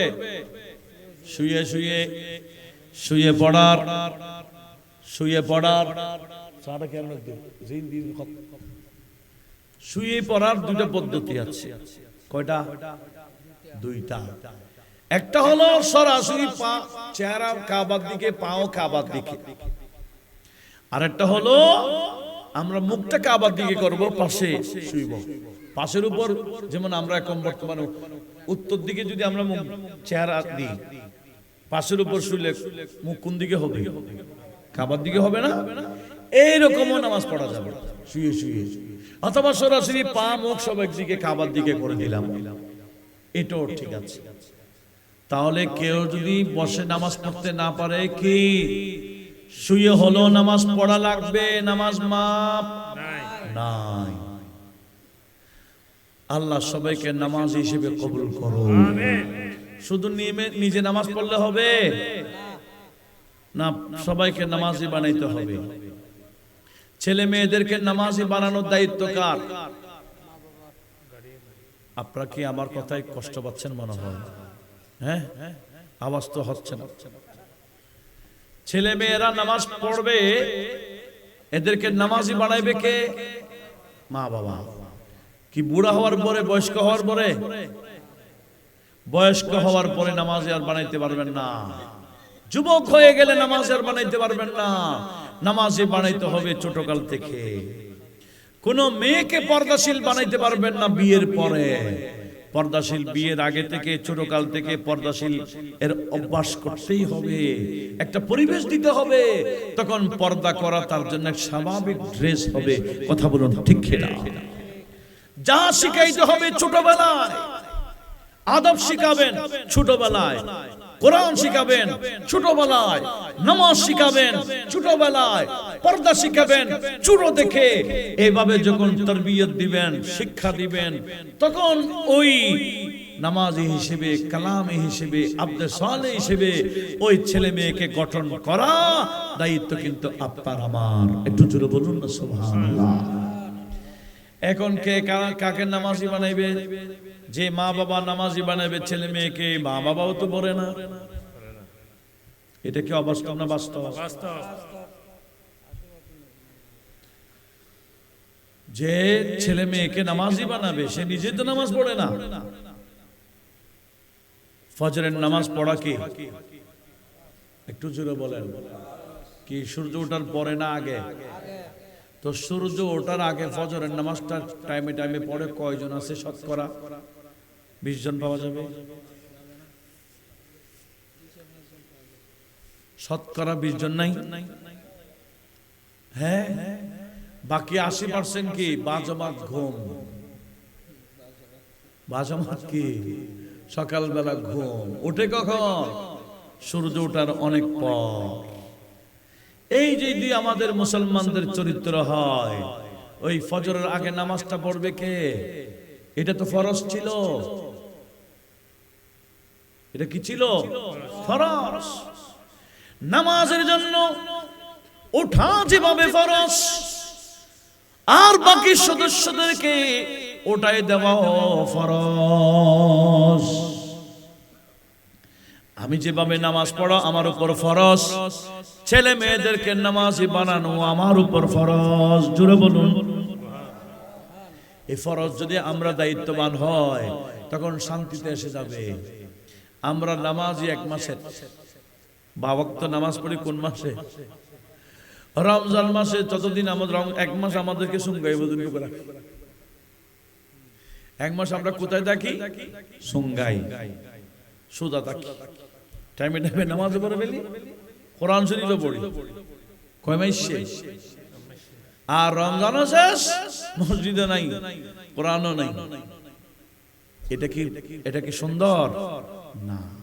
মসজিদ অভিশাপ দেবে, কোরআন অভিশাপ দেবে। তখন শান্তি দুনিয়া তো নাই, কবরও থাকবে না। আজকে দেখেন মোড়ে মোড়ে ডিসপেন্সারি, মোড়ে মোড়ে ফার্মেসি, এলাকায় এলাকায় হাসপাতাল। এগুলো তো আগে ছিল না, প্রয়োজনও ছিল না। এখন কেন দরকার হচ্ছে? কারণ আমাদের আল্লাহ দেওয়া সেই ওষুধ আমরা ব্যবহার করছি না। কথা বলুন ঠিক কিনা? আল্লাহ বলে যতই কঠিন রোগ হোক ওষুধ একটাই। কয়টা? ওয়ানুনাজ্জিলু মিনাল কোরআনি মা হুয়া শিফাউ ওয়া রাহমাতুল লিল মুমিনিন। রব্বুল আলামিন বললেন, আমি যে কোরআন নাযিল করেছি, এই কোরআনটি ঈমানদারের জন্য বড় রহমত, ঈমানদারের জন্য ওষুধ হিসেবে পাঠিয়েছি। ঈমানদাররা নিয়মিত কোরআনটা বললে তাদের ভিতরে যত কঠিন রোগ হোক না কেন, এই কোরআন তেলাওয়াত করার কারণে আমি ভিতরে ভিতরে রোগ দিয়েছি, আবার ভিতরে ভিতরে এটাকে শিফা করে দিব।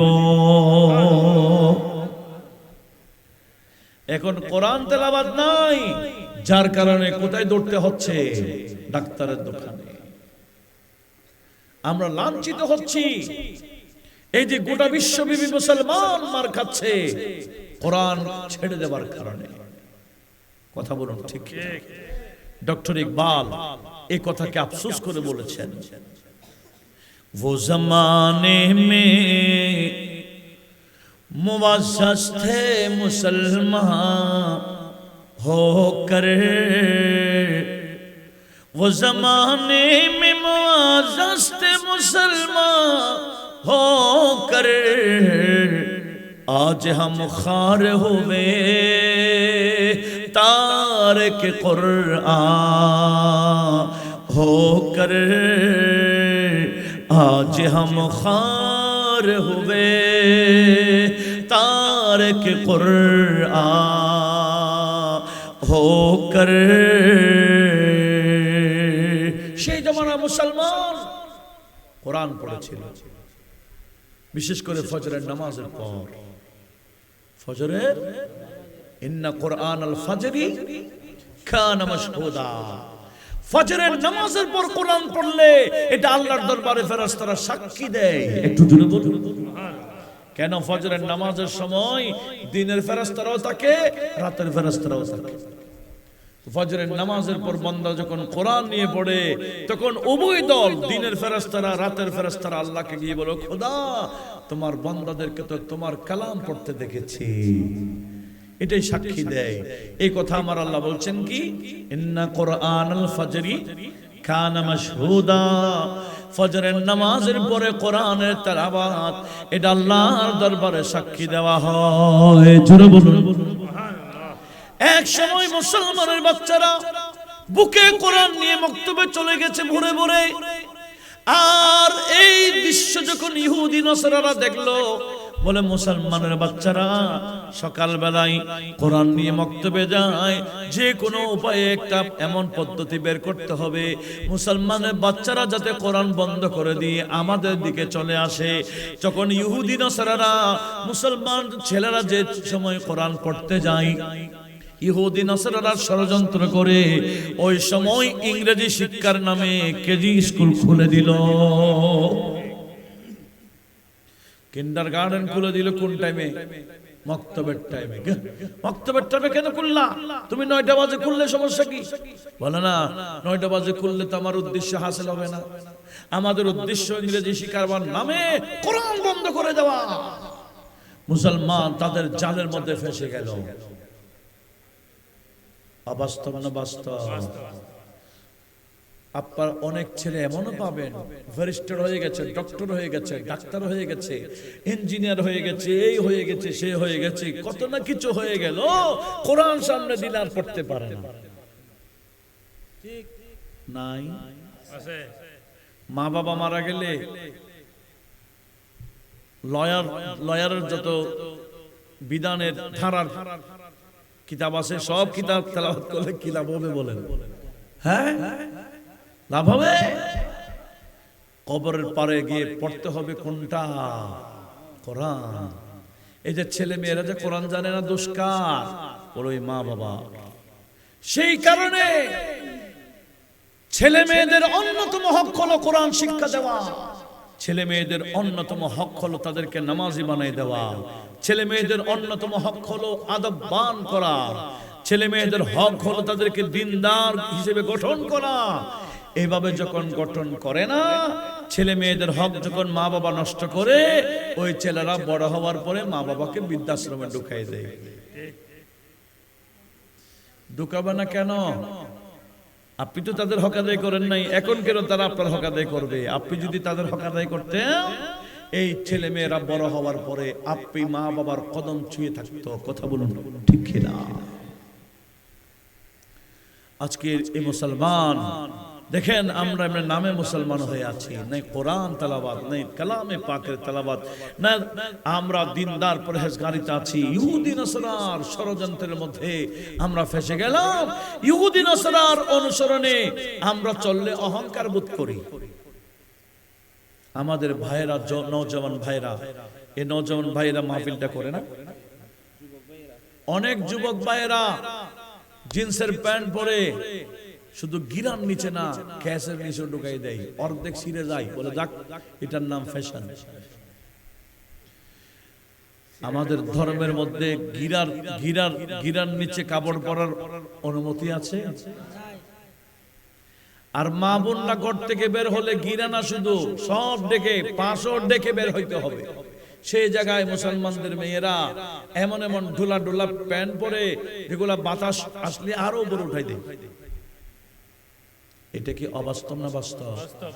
মেয়েরা গিরার অনেক উপরে পরে বর্তমান মেয়েরা, আর ছেলেরা গিরার অনেক নিচে পড়ে। সম্পূর্ণ আমরা বিরোধ চলছি, আমাদের নবীর খেলাফ চলছি, সম্পূর্ণ বিরোধ। কেন? এগুলো ইহুদি শিক্ষা, নসরা শিক্ষা, বেদিনী কালচার। আমাদের মুসলমানদের কাছে পর্দা ভালো লাগে না। এই হিন্দুরা সুন্দর সুন্দর ড্রেস পরে, এক এক সময় এক একটা ড্রেস বের করে তাদের বিভিন্ন মূর্তির নামে এই ড্রেসগুলা বানাই। যদি বা ড্রেস পরার পরে শরীর দেখা যায়, এরপর মুসলমানের মেয়েরা ওই কাপড়গুলা নেই। কথা বলুন ঠিক কিনা? কোন কাপড়? যে কাপড় পরবে ঠিক শরীর দেখা যাবে। অথচ আবু দাউদ শরীফের হাদিস, আমার নবীজি বললেন, সিনফান মিন আহলিন নার, দুইটা খাসলত জাহান্নামীদের আলামত।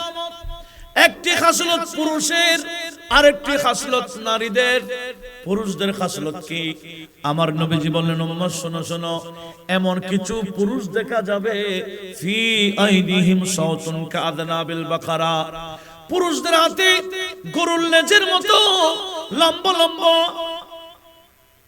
দুর্রা দেখা যাবে, লাঠি দেখা যাবে, অস্ত্র দেখা যাবে। এগুলা দিয়ে অন্যায়ভাবে মানুষদেরকে মারবে। এরকম পুরুষ আছে কিনা? এক সময় আপনি একা যাচ্ছেন, মানুষ দেখলে মন বড় হয়ে গেছে, মানুষ তো আছে দেখি, মন কি হয়ে গেছে। এখন আপনি যাচ্ছেন রোডে, যদি মানুষ দেখেন বাঘের মতো ভয় লাগে, মা কোন আবার টানি দিব, আছে না এরকম? মানুষ কিভাবে মেরে ফেলে, বড় আশ্চর্য কথা। লাঠি নিয়ে দাঁড়িয়ে আছে, লাঠি দিয়ে মারে। আমার নবীজি বলছেন, এগুলো আখেরি জামানায় চলবে। এগুলা খাসলত হলো জাহান্নামীদের। আমাদের আলহামদুলিল্লাহ আহলে সুন্নাত ওয়াল জামাতের অনুসারী তরিকতপন্থীরা, সুফিবাদীরা মারামারির পক্ষে নাই। কথা বলুন ঠিক কিনা? এগুলো আমরা বিশ্বাসী না। মানুষকে মারা, অন্যায়ভাবে লাঠি দিয়ে মানুষকে মারা, এটা জাহান্নামীদের আলামত। আর মহিলাদের খাসলত কি? নবীজি বললেন, এটা তো পুরুষদের খাসলতের কথা বললাম। দুর্রা থাকবে, লাঠি থাকবে, অন্যায়ভাবে মানুষদেরকে মারবে। এরা হলো জাহান্নামী পুরুষ। আর জাহান্নামী নারী কারা? জাহান্নামী নারী হলো কাসিয়াতুন নিসাউন কাসিয়াতুন আরিয়াতুন মাইলাতুন ওয়া মুমিল্লাত। এমন কিছু নারী বের হবে যারা কাসিয়াত হবে। কাসিয়াত মানে পোশাক পরিধান করবে, কিন্তু আরিয়াত পোশাক পরিধান করার পরও উলঙ্গ থাকবে। জোরে বলুন নাউজুবিল্লাহ। পোশাক পরিধান করলে উলঙ্গ কিভাবে থাকে? আমাদের সবার ফুল হাত না, আমাদের আপনাদের হাত দেখা যায় ফুল হাত, কারো হাত দেখা যাচ্ছে না, কিন্তু আমাদের মা বোনদের মধ্যে অনেকের ফুল হাত আছে কিন্তু পুরা হাত দেখা যায়। এমন পুরা হাত পরে ফুল হাত আছে কিন্তু এগুলা মুসুরি ফাটা লাগাই দিচ্ছে, আছে কিনা? আছে, নেটে হালকা পাতলা, এগুলা পরার পরে শরীর দেখা যাচ্ছে।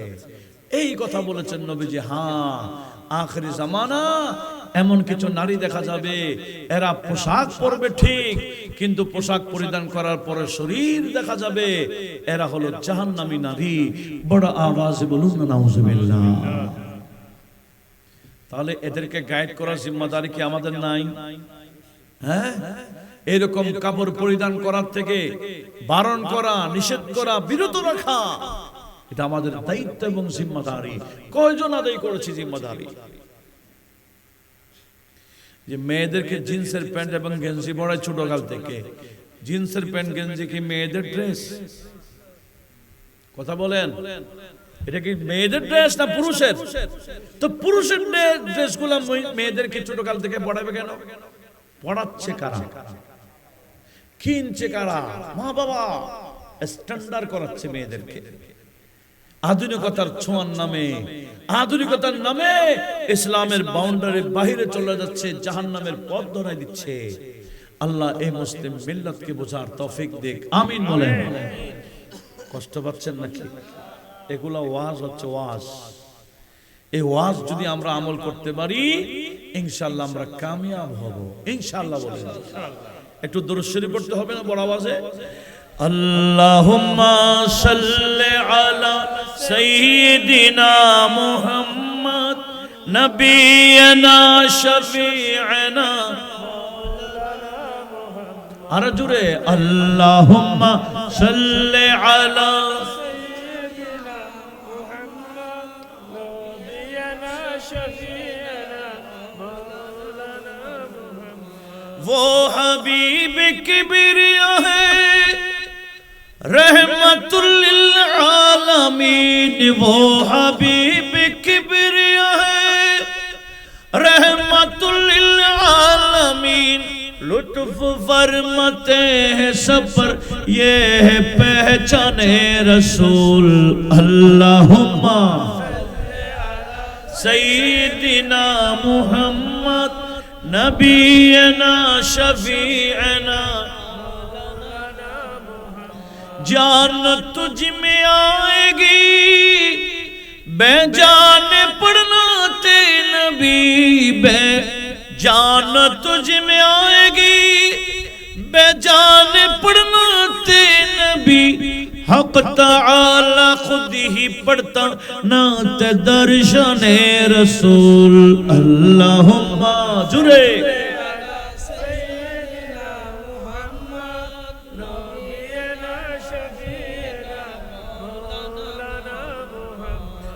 আপনাদের মনোযোগ আছে? কি বলতে চাইছিলাম? একটা খাসলত পুরুষদের আর একটা খাসলত কার? পুরুষের খাসলত কি? অন্যায়ভাবে মানুষদেরকে মারবে। এরকম আছে কি না? আপনি ব্যবসা করতেছেন, একদল লাঠিয়ান বাহিনী আসছে, টাকা দে। ওমা, ব্যবসা আমি করছি, টাকা তোমারে দিব। এগুলা কোন পার্টি? যাবে কই? সিনফান মিন আহলিন নার, এরা জাহান্নামীদের আলামত এগুলা। আল্লাহ হেফাজত করুক, আমিন বলেন। আর পোশাক পরিধান করার পরও শরীর দেখায় মানুষদেরকে, এই সমস্ত নারী হলো জাহান্নামী নারী। আল্লাহ আমাদের মা বোনদেরকে হেফাজত করুক, বলুন না আমিন। আসুন, আমি অনেক দূরে চলে গেলাম। আমার আল্লাহ আমাদেরকে দিয়েছেন কোরআন। এই কোরআন তেলাওয়াতে আমরা নাই, নামাজে নাই, ইসলামে নাই, নবীজির শরীয়তে নাই। এই আমরা ফজরের নামাজের সময় উঠি না, উঠি কয়টা বাজে? সূর্য ওঠার পর। আমাদের জাতীয় কবি আমাদেরকে ছোটকালে সবক দিয়েছেন, কি বলেছেন? আমি হব সকাল বেলার পাখি, তারপরে সবার আগে কুসুম ভাগে উঠবো আমি, সূর্য মামা জাগার আগে উঠবো আমি জেগে। ঠিক না? এখন সূর্য মামা জাগার আগে উঠে কেন?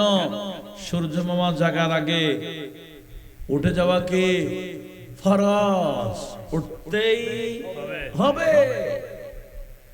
ফজরের নামাজটা সূর্য ওঠার আগে পড়ে ফেলতে হবে, এটা ফরজ। এটা বললে বললাম, না বললে না, এরকম নয়, এটা পড়তেই হবে। আজকে আমরা এই নামাজ থেকে অনেক দূরে, কালাম থেকে অনেক দূরে, যার কারণে মুসলমান এই নবীজির শরীয়তে না থাকার কারণে গোটা বিশ্বব্যাপী মুসলমান মার খাচ্ছে। কথা বলুন ঠিক না? একসময় মুসলমান সামনে গিয়েছেন, এখন মুসলমান কোন দিকে যায়? পিছনে যাচ্ছে। এই খাসলতের কারণে ইহুদি খাসলত মুসলমানদের ভিতরে, নাসরের খাসলত মুসলমানদের ভিতরে, হিন্দু খাসলত মুসলমানদের ভিতরে, নবীজির শরীয়ত সুন্নাত মুসলমানদের কাছে ভালো লাগছে না। কথা বলুন ঠিক না? আল্লাহ মুসলিম মিল্লাতকে বোঝার তৌফিক দান করুন। আমিন। আসুন, আমি অনেক দূরে চলে গেলাম। আমার নবীজি যে জায়গা থেকে আসছিলেন, হিজরত করেছিলেন, যেখানে আসছিলেন ওই জায়গার মুসলমান কয় গ্রুপ? মারামারি হওয়ার আশঙ্কা। নবীজি সেখানে গিয়ে ডাক দিলেন, আর এদিকে হযরতে বেলাল রাদিয়াল্লাহু তাআলা আযান দিলেন। সাহাবারা অপেক্ষায় আছেন কখন নবীজি আসবেন, নবীজির পিছনে নামাজ পড়বেন। কিন্তু টাইমে টাইমে নামাজ পড়া কি? আমি এখান থেকে গেছিলাম, মনে আছে আপনাদের? এখন তো টাইমে টাইমে নবীজি তো আসতে লেট হচ্ছেন। হযরতে বেলাল আবু বকর সিদ্দিক রাদিয়াল্লাহু তাআলা কে দিলেন ডাক, এই আবু বকর সিদ্দিক, ইন্নান নবী কদ হাবুসা, আমার নবী তো আটকে পড়ে গেছেন, এখন কি করা যায়? আমি ইকামত দিয়ে দিই, আপনি ইমামতি করে নামাজটা শেষ করে দেন। বল ঠিক আছে।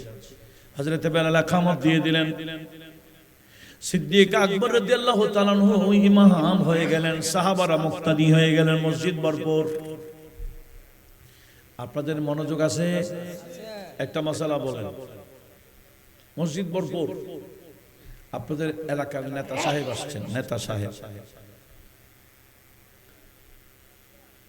মসজিদ ভরপুর, নামাজ শুরু হয়ে গেছে, ভিতরে ঢুকতে পারবে?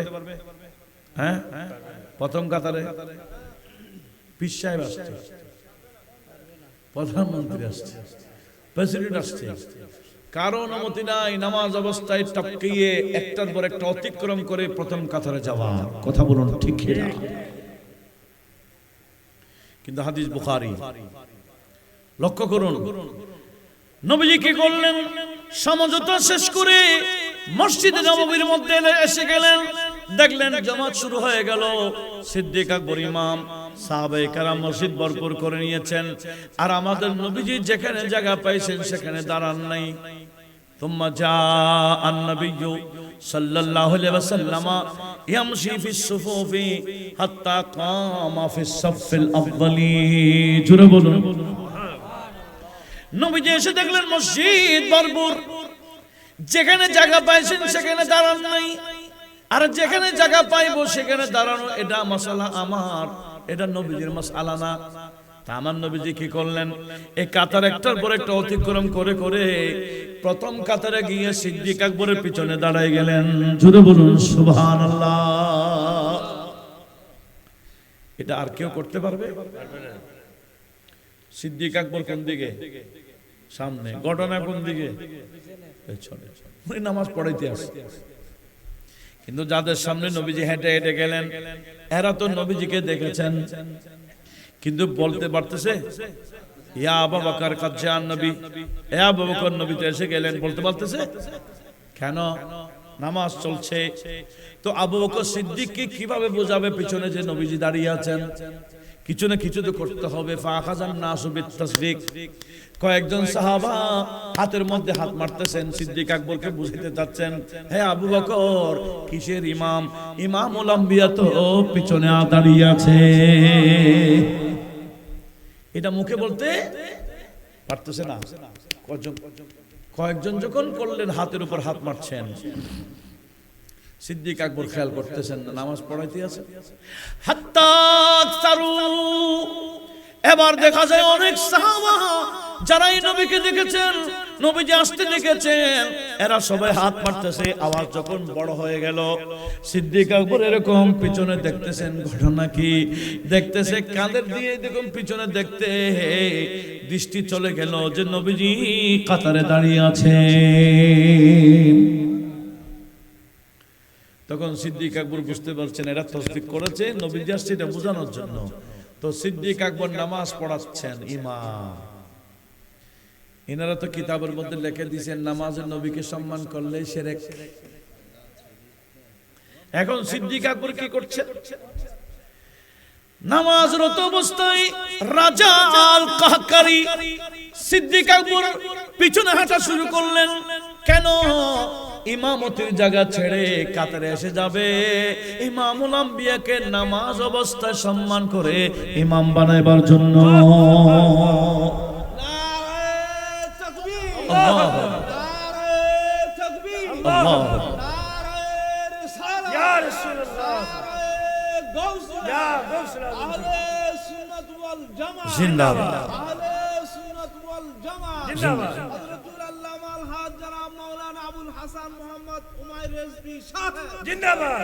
সিদ্দিক আকবর কোথায় এসে যাচ্ছেন?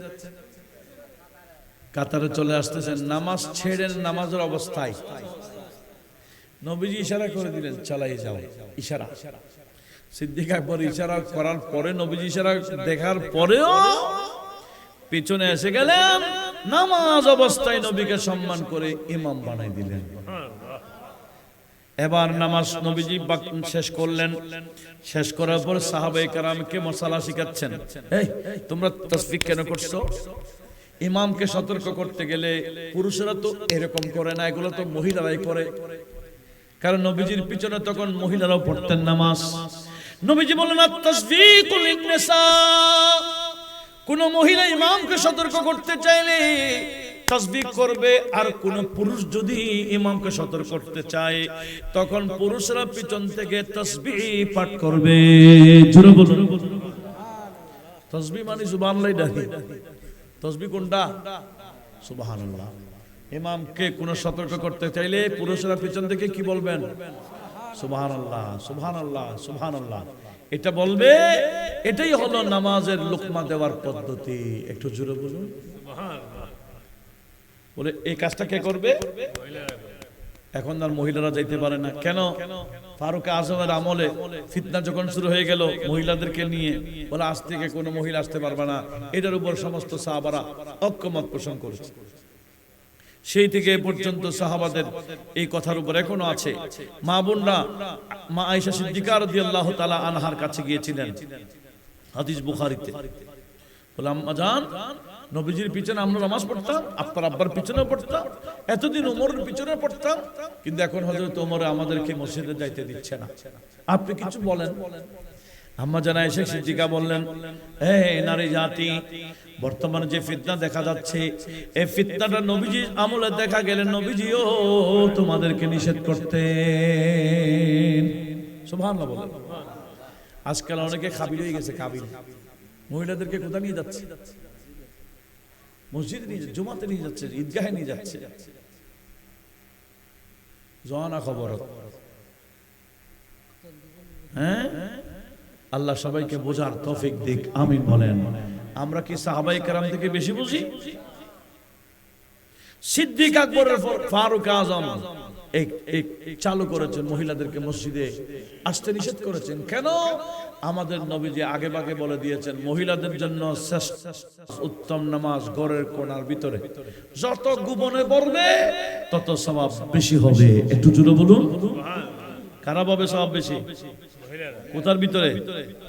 ঘরের কোণায়। আর আমাদের সওয়াব বেশি কোথায়? মসজিদের ভিতরে। আসুন কি বলতে চেয়েছিলাম, আমার নবীজি ইমামতির পরে এই মশলাটা ক্লিয়ার করে সিদ্দিক আকবরের দিকে মুখ করে নিয়ে, আবু বকর তুমি ইমাম ছিলা, আমি আসছিলাম, এরা তাসবিহ করেছে, তুমি পিছনে দেখেছো, তুমি হেঁটে চলে আসতেছো, ইমামতির জায়গা ছেড়ে দিচ্ছিলা, তখন তো আমি ইশারা করে দিয়েছিলাম নামাজ পড়াবার জন্য, পড়াও নাই কেন? তখন সিদ্দিক আকবর বললেন, ইয়া রাসূলুল্লাহ, আবু কুহাফার ছেলে এ আবু বকর কিসের ইমাম, যেখানে ইমামুল আম্বিয়া তাশরীফ ফরমা আছে, আমি নামাজ অবস্থায় ইমামুল আম্বিয়াকে তাজিম করে ইমাম বানাই দিলাম। ওমা নামাজে নবীকে তাজিম করা শিরক, বড় হুজুরে ফতোয়া দিস। সিদ্দিক আকবর তো শিরক বুঝে না। সাহাবাই কেরাম এরকম তাসবিহ করতেছেন নবী আসছেন বুঝাবার জন্য, ইনারা শিরক বুঝে না। আর এরা কিছু বন্ধুরা শিরকের বিশেষজ্ঞ। আরে ভাই, এরা সাহাবাই কেরামের আকীদা না, এটা ইহুদিরা শিখাইছে। আপনি কি বুঝাইতে পারছি? নবীকে সম্মান করলে শিরক কারা শিখাইছে? হে ইহুদি, যাদের ইহুদির টাকা দিয়ে যারা চলে, এরা এই ফতোয়া বাস্তবায়ন করে। এগুলা কিতাব লিখে ইহুদি আকীদাকে বাস্তবায়ন করেছে। এটা কোনো সাহাবীর আকীদা না। সাহাবীর আকীদা কি? বলে নামাজ অবস্থায় হলেও নবীকে সম্মান করতেই হবে, এটা হলো আকীদায়ে সাহাবী। আর নামাজে নবীকে সম্মান করলে শিরক, আকীদায়ে ইহুদি। আপনারা কি আমার ওয়াজে আছেন? আমি কি বুঝাইতে পারতেছি? একটু চিল্লা চিনারি, এখন তো ওয়াজ মানে তো চিল্লা। সবাই এমন ভাবে শুনতে হবে যাতে অবরকে বরাবর বুঝাইতে পারি। আল্লাহ সে তৌফিক সবাইকে দান করুক। আমিন। তাহলে আমি দুইটা বিষয় আপনাদের সামনে উপস্থাপন করছি। একটার নাম আকায়েদে সাহাবী, আরটা কি ইহুদি। এই ইহুদি আকীদা বাস্তবায়ন করার জন্য ইহুদিরা ৭২টা দল সৃষ্টি করবে। কয়টা দল? তাদের আকীদা বাস্তবায়ন করার জন্য। আর সাহাবায়ে কেরামের আকীদা বাস্তবায়ন করবে একটাই দল। এটা ছিল, আছে, থাকবে। এটার নাম আহলে সুন্নাহ ওয়াল জামাআহ। একটু বড় আওয়াজে বলুন না সুবহানাল্লাহ। সেজন্য আলা হযরত আহলে সুন্নাত ওয়াল জামাতের অনুসারীদেরকে বলছেন, তোমাদের বেড়া পার, তোমরা জান্নাতি। আহলে সুন্নতি কাহে বেড়া পার আসহাবে হুজুর। আহলে সুন্নাত কাহে বেড়া পার আসহাবে হুজুর।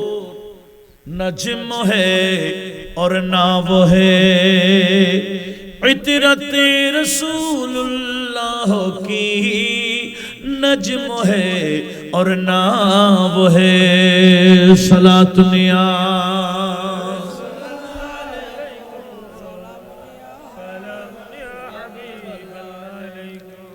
আমরা এমনি জোশের মধ্যে আছি দিয়ে খবর নাই যে প্রায় 2 ঘন্টা হয়ে যাচ্ছে, ঠিক না? অন্য সময় আসলে বাকি ওয়াজ হবে ইনশাআল্লাহ। আজকে আমরা কয়টা বিষয় জানলাম?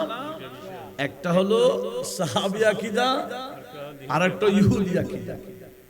বর্তমানে বিভিন্ন দল ইহুদি আকীদা বাস্তবায়ন করছে। এদের টাকার অভাব নাই, এদের শুধু অভাব ঈমানের। আর আমাদের মাশাআল্লাহ আহলে সুন্নাত ওয়াল জামাত মানে ইমানদার, আমাদের কাছে দুনিয়াবি টাকার অভাব থাকতে পারে, কথা বলুন ঠিক না? আমাদের ঈমানের অভাব নাই, আমাদের দলিলের অভাব নাই।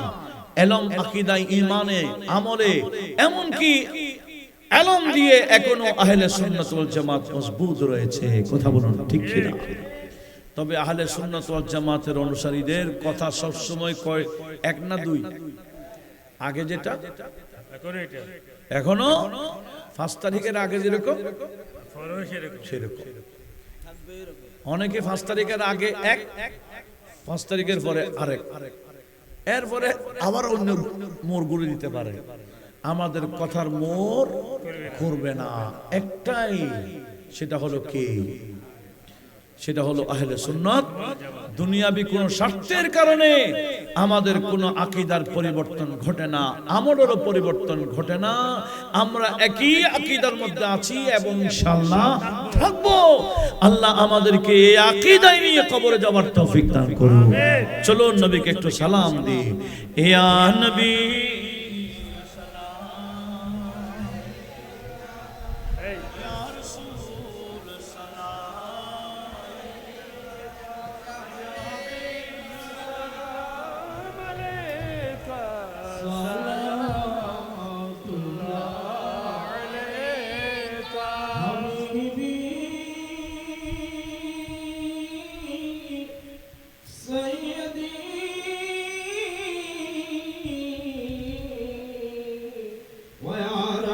लिल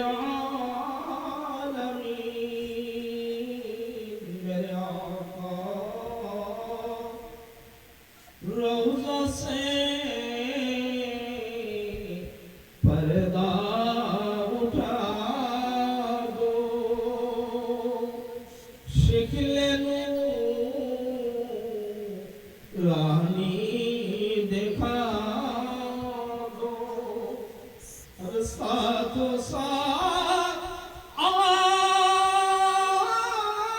आवाज़ सुना दो दिल की अर्ज़ू मिटा दो या नबी सल्लल्लाहु अलैका या रसूल सल्लल्लाहु अलैका या हबीब सल्लल्लाहु अलैका सल्लल्लाहु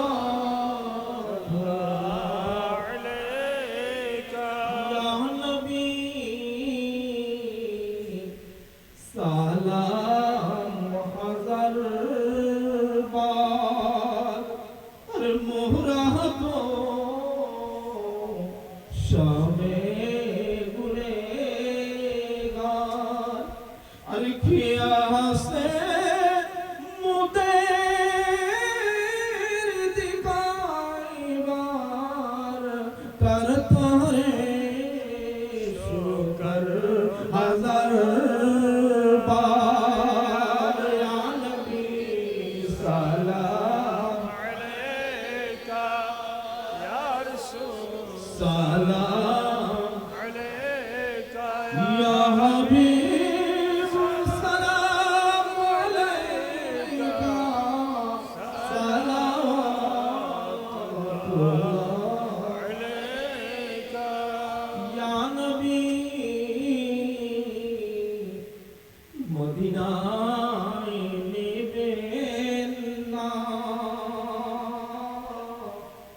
নীলে গো নিয়ে যান না মনে তো আর মানে না নিয়ে যান সোনার মদিনা ইয়া নবী সালাম अलैका ইয়া রাসূল সালাম अलैका या हबीब सलाम अलैका सलावतुल्लाह अलैका अमी हमसे पुकारे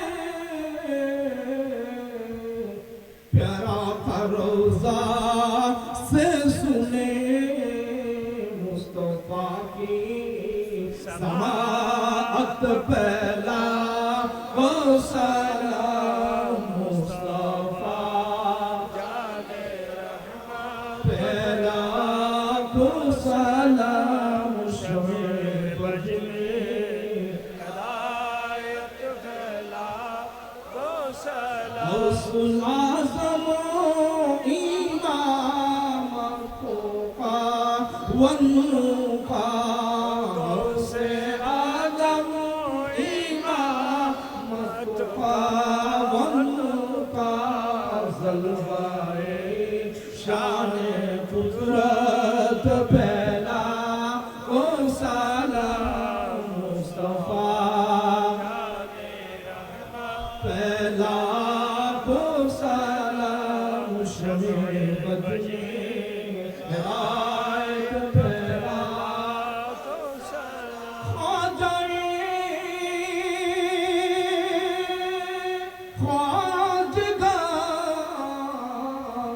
ख्वाजगान ख्वाजा गरीबे नवाब चरबी श्रीपुटी ख्वाजा आवे भूरा मान बानिए जामे आका सैयद अहमद कशा मशकिल कुशा हाजत आका तैयबुशा आला हजरत सदुल फाजिल और अल्लामा गाजी शेरे बांग्ला जिनके हर हर आदा सुनते मुस्तफा से तरीक़त फैला ओ सलाम मुस्तफा फैला तो सलाम शमे बजनी है गायत फैला आशिक़े मुस्तफा केवल राजगुरु शाह और अल्लामा रूफी शाह और अल्लामा ज़हीर अहमद शाह उस वली की करामत फैला ओ सलाम मुस्तफा फैला ओ सलाम शमी बजनी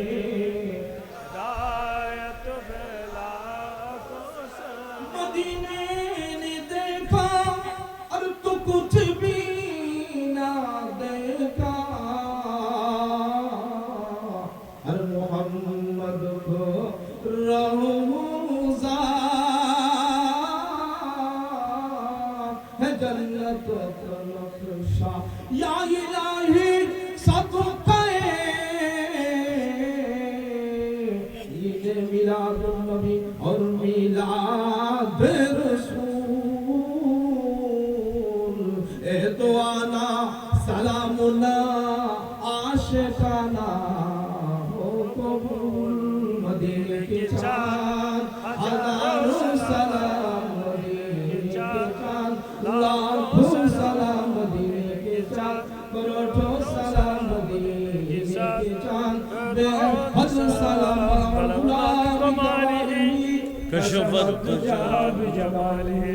हसनत जमियो खसवाली सल्लो अलैहि वालिहि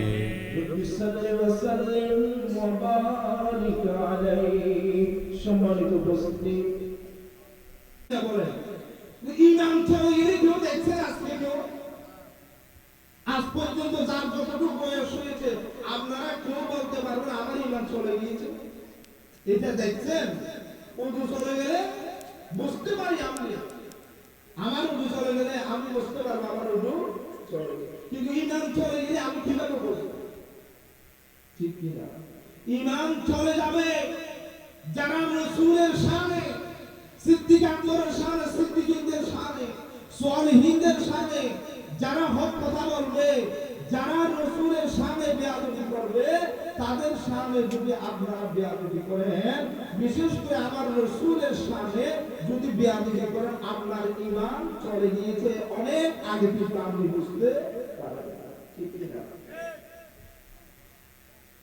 आप देखो तो कि अलग मसला नहीं आप न सुनो ना ठीक है आप ये जो मालूम है आप समझ गए तो मुझे आप ये सुना कि बीम रिजिक एत्तो बड़ो दुनिया में दी इधे एत्तो बड़ो फसुल निकले ले आप तो बड़ो बिलो असर आप देखो आली कुत्ते से बड़ो कुछ आई है गो गो गो गो गो किले करो मुझे एत्तो बड़ो इधे जानवर इबो हुतो है তোর কুত্তর সিক্কেরানি আতির কিছু আছে আছে যাই না বলো না আছে কুত্তর সিক্কেরানি আতির কিছু আছে আপনারা চিল্লাতে থাকবেন সুন্নি জনতা কিছু করতে পারবেন না ইনশাআল্লাহ কারণ সুন্নিদের অন্তরের নিকটই আছে ঈমান সুন্নিদের হুব্বে মুস্তাফা হুব্বে রাসূল সুন্নিদের অন্তরের মধ্যে বিরাজমান কথা ঠিক কিনা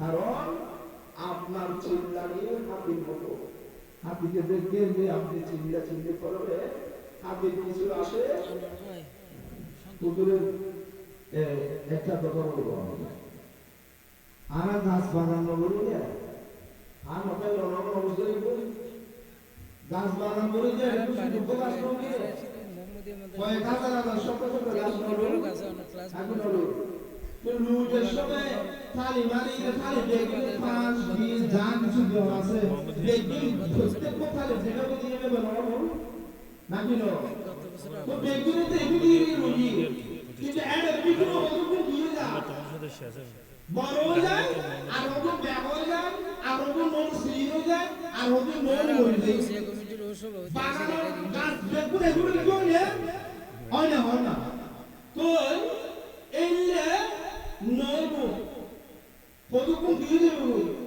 ল্যাঙ্গুয়েজ দেবো কতক্ষণ আদরে দেবো কতক্ষণ সিল দেবো কতক্ষণ রসুন সানো ব্যাগের করে ঠিক কিনা এভাবে আসিল এখনো আছে তাই বলে আর এখন দ্বিমত হলো আর আসিলে এখনো শুনিল আহলে সুন্নাত জামাত এখনো আসি আগেও আসিল ইনশাআল্লাহ যতদিন নিয়ে শুধু আছে এতদিন আমরা এই আহলে সুন্নাত জামাত সেরকম ইনশাআল্লাহ ঈমান লইলে করতে পারবো আমি তো এই যে ফরদ কুতুবি বাগান নিতে বললাম যে অনেক তো নদীও দেখবে এই আর সময় করে যে বাগান তো সিরে উড়িয়ে গিয়ে বাগান তো দিয়ে গিয়ে সিরে উড়িয়ে গিয়ে আল্লাহ যে ওয়াস নসিহত আর দিয়ে ধরে গেল হুজুর প্রত্যেক হায়াত তৈবা তবিলা নসিব করতে পারে আমিন হুজুর পরিবারের শান্তি রহমত সালামত আমিন নসিব করতে পারে আমিন হুজুর দোয়া করি আমরা দীর্ঘদিনের আশা কথা ইনশাআল্লাহ আজকে নাই মনে করতে পারি পূর্ণ জিয়ানুল আশা করি আমরা আসিলেন এই আশা আজ নাই মনে করতে পারি পূর্ণ আল্লাহ আমরা প্রত্যেকের বুঝিবার আমল করিবার হুজুরের সেই উপদেশ নসিহত আরাম দিয়ে এই মোতাবেক আরাম বাকি জীবন পরিচালনা করি তাই বর্তমান আরাম তৌফিক দান করুন আমিন ওয়া আখিরু দাওয়ানা আলহামদুলিল্লাহি রাব্বিল আলামিন আসসালামু আলাইকুম সম্মানিত সামাজিকভাবে আঞ্জাম দেওয়ার জন্য আপনারা এই গৌসে কমিটি বাংলাদেশের কাজগুলোকে আরো পুরোদমে করার জন্য চেষ্টা চালাবেন আল্লাহ পাক সুবহানাহু ওয়া তাআলা হুজুর গৌস পাক শাহ বাগদাদের ফয়ুজাত আমাদের সবাইকে দান করুন একটু জোরে বলি না আমিন আল্লাহুম্মা আমিন আল্লাহুম্মা সাল্লি আলা সাইয়্যিদিনা মুহাম্মাদিন ওয়া আলা আলি সাইয়্যিদিনা মুহাম্মাদিন ওয়া বারিক ওয়া সাল্লিম সাল্লাল্লাহু আলা হাবিবিহি মুহাম্মাদিন ওয়া আলিহি ওয়া সাল্লাম সালাতান ওয়া সালামান আলাইকা সাইয়্যিদি ইয়া রাসূলুল্লাহ মাওলাই করিম উত্তর বর্মন বেঙ্গা আলা হযরত যুব সুন্নি ঐক্য পরিষদের ভাইরা এবং এলাকাবাসীর সার্বিক সহযোগিতায় প্রবাসী ভাইদের সার্বিক সহযোগিতায় যে সুন্দর ইন্তজাম ব্যবস্থা করেছেন মাওলাই করিম সবার পক্ষ থেকে আজকের অনুষ্ঠান তোমার শাহী দরবারে কবুল করে না আল্লাহ যা আদায় হয়েছে ব্যবস্থা হয়েছে এগুলোকে হাদিয়া উপহার বানিয়ে আমাদের নবীজি রওজে পাকে পৌঁছে দাও সমস্ত আম্বে کرام মুরসালিন আযম সাহাবায়ে کرام औलाद रसूलुल्लाह अज़वाज रसूलुल्लाह महत रसूलुल्लाह ताबिईन तबे ताबिईन में शरीयत तरीक़त हकीकत मारिफत रिदवानुल्लाह ताला अलैहिम अजमाइन रोज़ আমাদের হাদিয়াগুলো পৌঁছে দাও আমাদের মাযহাবের ইমামে আযম আবু হানিফা নুমান বিন সাবিত সহ মাযহাবের সকল ইমামদের রওজায় পৌঁছে দাও হাদিসের ইমাম ফিকহের ইমাম তাফসীরের ইমাম এভাবে তরিকতের ইমামের মধ্যে হুজুর গৌসুল আজম জিলানী খ্বাজা করিম নওয়াজ বাহাউদ্দিন মুশকিল কুশা শিহাবুদ্দিন সাহরওয়ার্দী মুজাদ্দিদ আল-ফিসানি সহ সমস্ত তরিকতের মাশায়েখ কেরামের রওজায় আমাদের হাদিয়াগুলো পৌঁছে দাও বিশেষ করে বাংলার জমিনে জিনাদের মাধ্যমে ইসলাম পেয়েছি হযরত শাহজালাল শাহ বুরহান সহ 360 আউলিয়া চট্টগ্রামের 12 আউলিয়া کرام সহ ইসলামের প্রচার করে যিনারা যেখানে আরাম করছেন আমাদের উপহারগুলো ওনাদের রওজায় পৌঁছে দাও মাওলাই করিম আমাদের প্রত্যেকের সিলসিলার মাশায়েখ کرام আল্লাহ যারা যেখানে পর্দা করেছেন প্রত্যেকের রওজায় আমাদের হাদিয়া পৌঁছে দাও बिलखुसूस ख्वाजा खलीफा शाह जिला ख्वाजा अब्दुर्रहमान चौरवी, सैयद अहमद शाह सिरकोटी, अल्लामा सैयद मोहम्मद तैयब शाह रहमतुल्लाह तआला रोज़े पहुंचे अदा।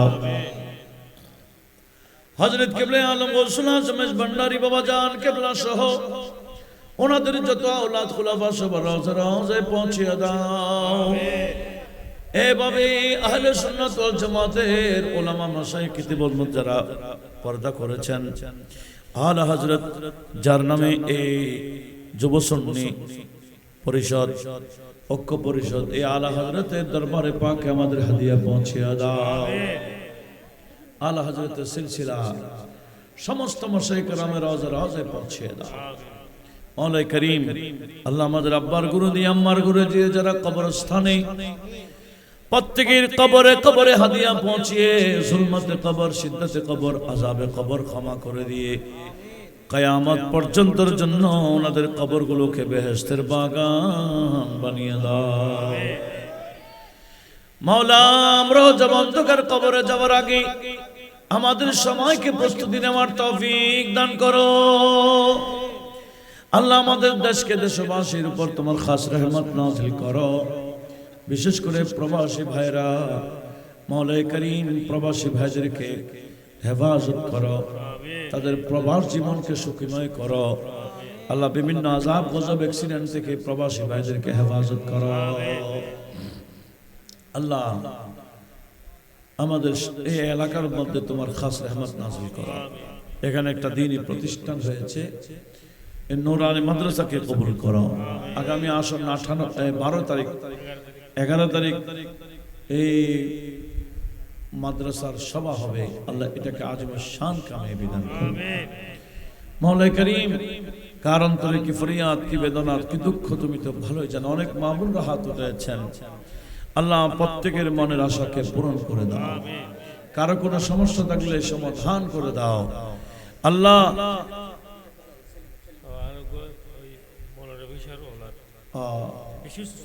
অসুস্থ বেশি, আল্লাহ সেলিম সাহেব, সেলিম উদ্দিন হাশেমি, মৌলাই করিম ওনাকে শেফায়ে আজলায়ে তাম্মা নসিব করো। আল্লাহ আহলে সুন্নাত ওয়াল জামাতের খেদমত করে উত্তর এলাকায় যত ওলামা মাশায়েখ পর্দা করেছেন প্রত্যেকের কবরগুলোকে বেহেশতের বাগান বানিয়ে দাও। আল্লাহ আমাদেরকেও আমাদের প্রত্যেকের আপন আপন ফ্যামিলিকে গাইড করার তৌফিক দাও। আল্লাহ প্রত্যেককে নামাজ হিসেবে কবুল করো, কালাম হিসেবে কবুল করো, আব্দে সালেহ হিসেবে কবুল করো। আল্লাহ আমাদের প্রত্যেকের ফ্যামিলিদেরকে সুন্নি জামাতের উপর অটল রাখবার তৌফিক দান করো।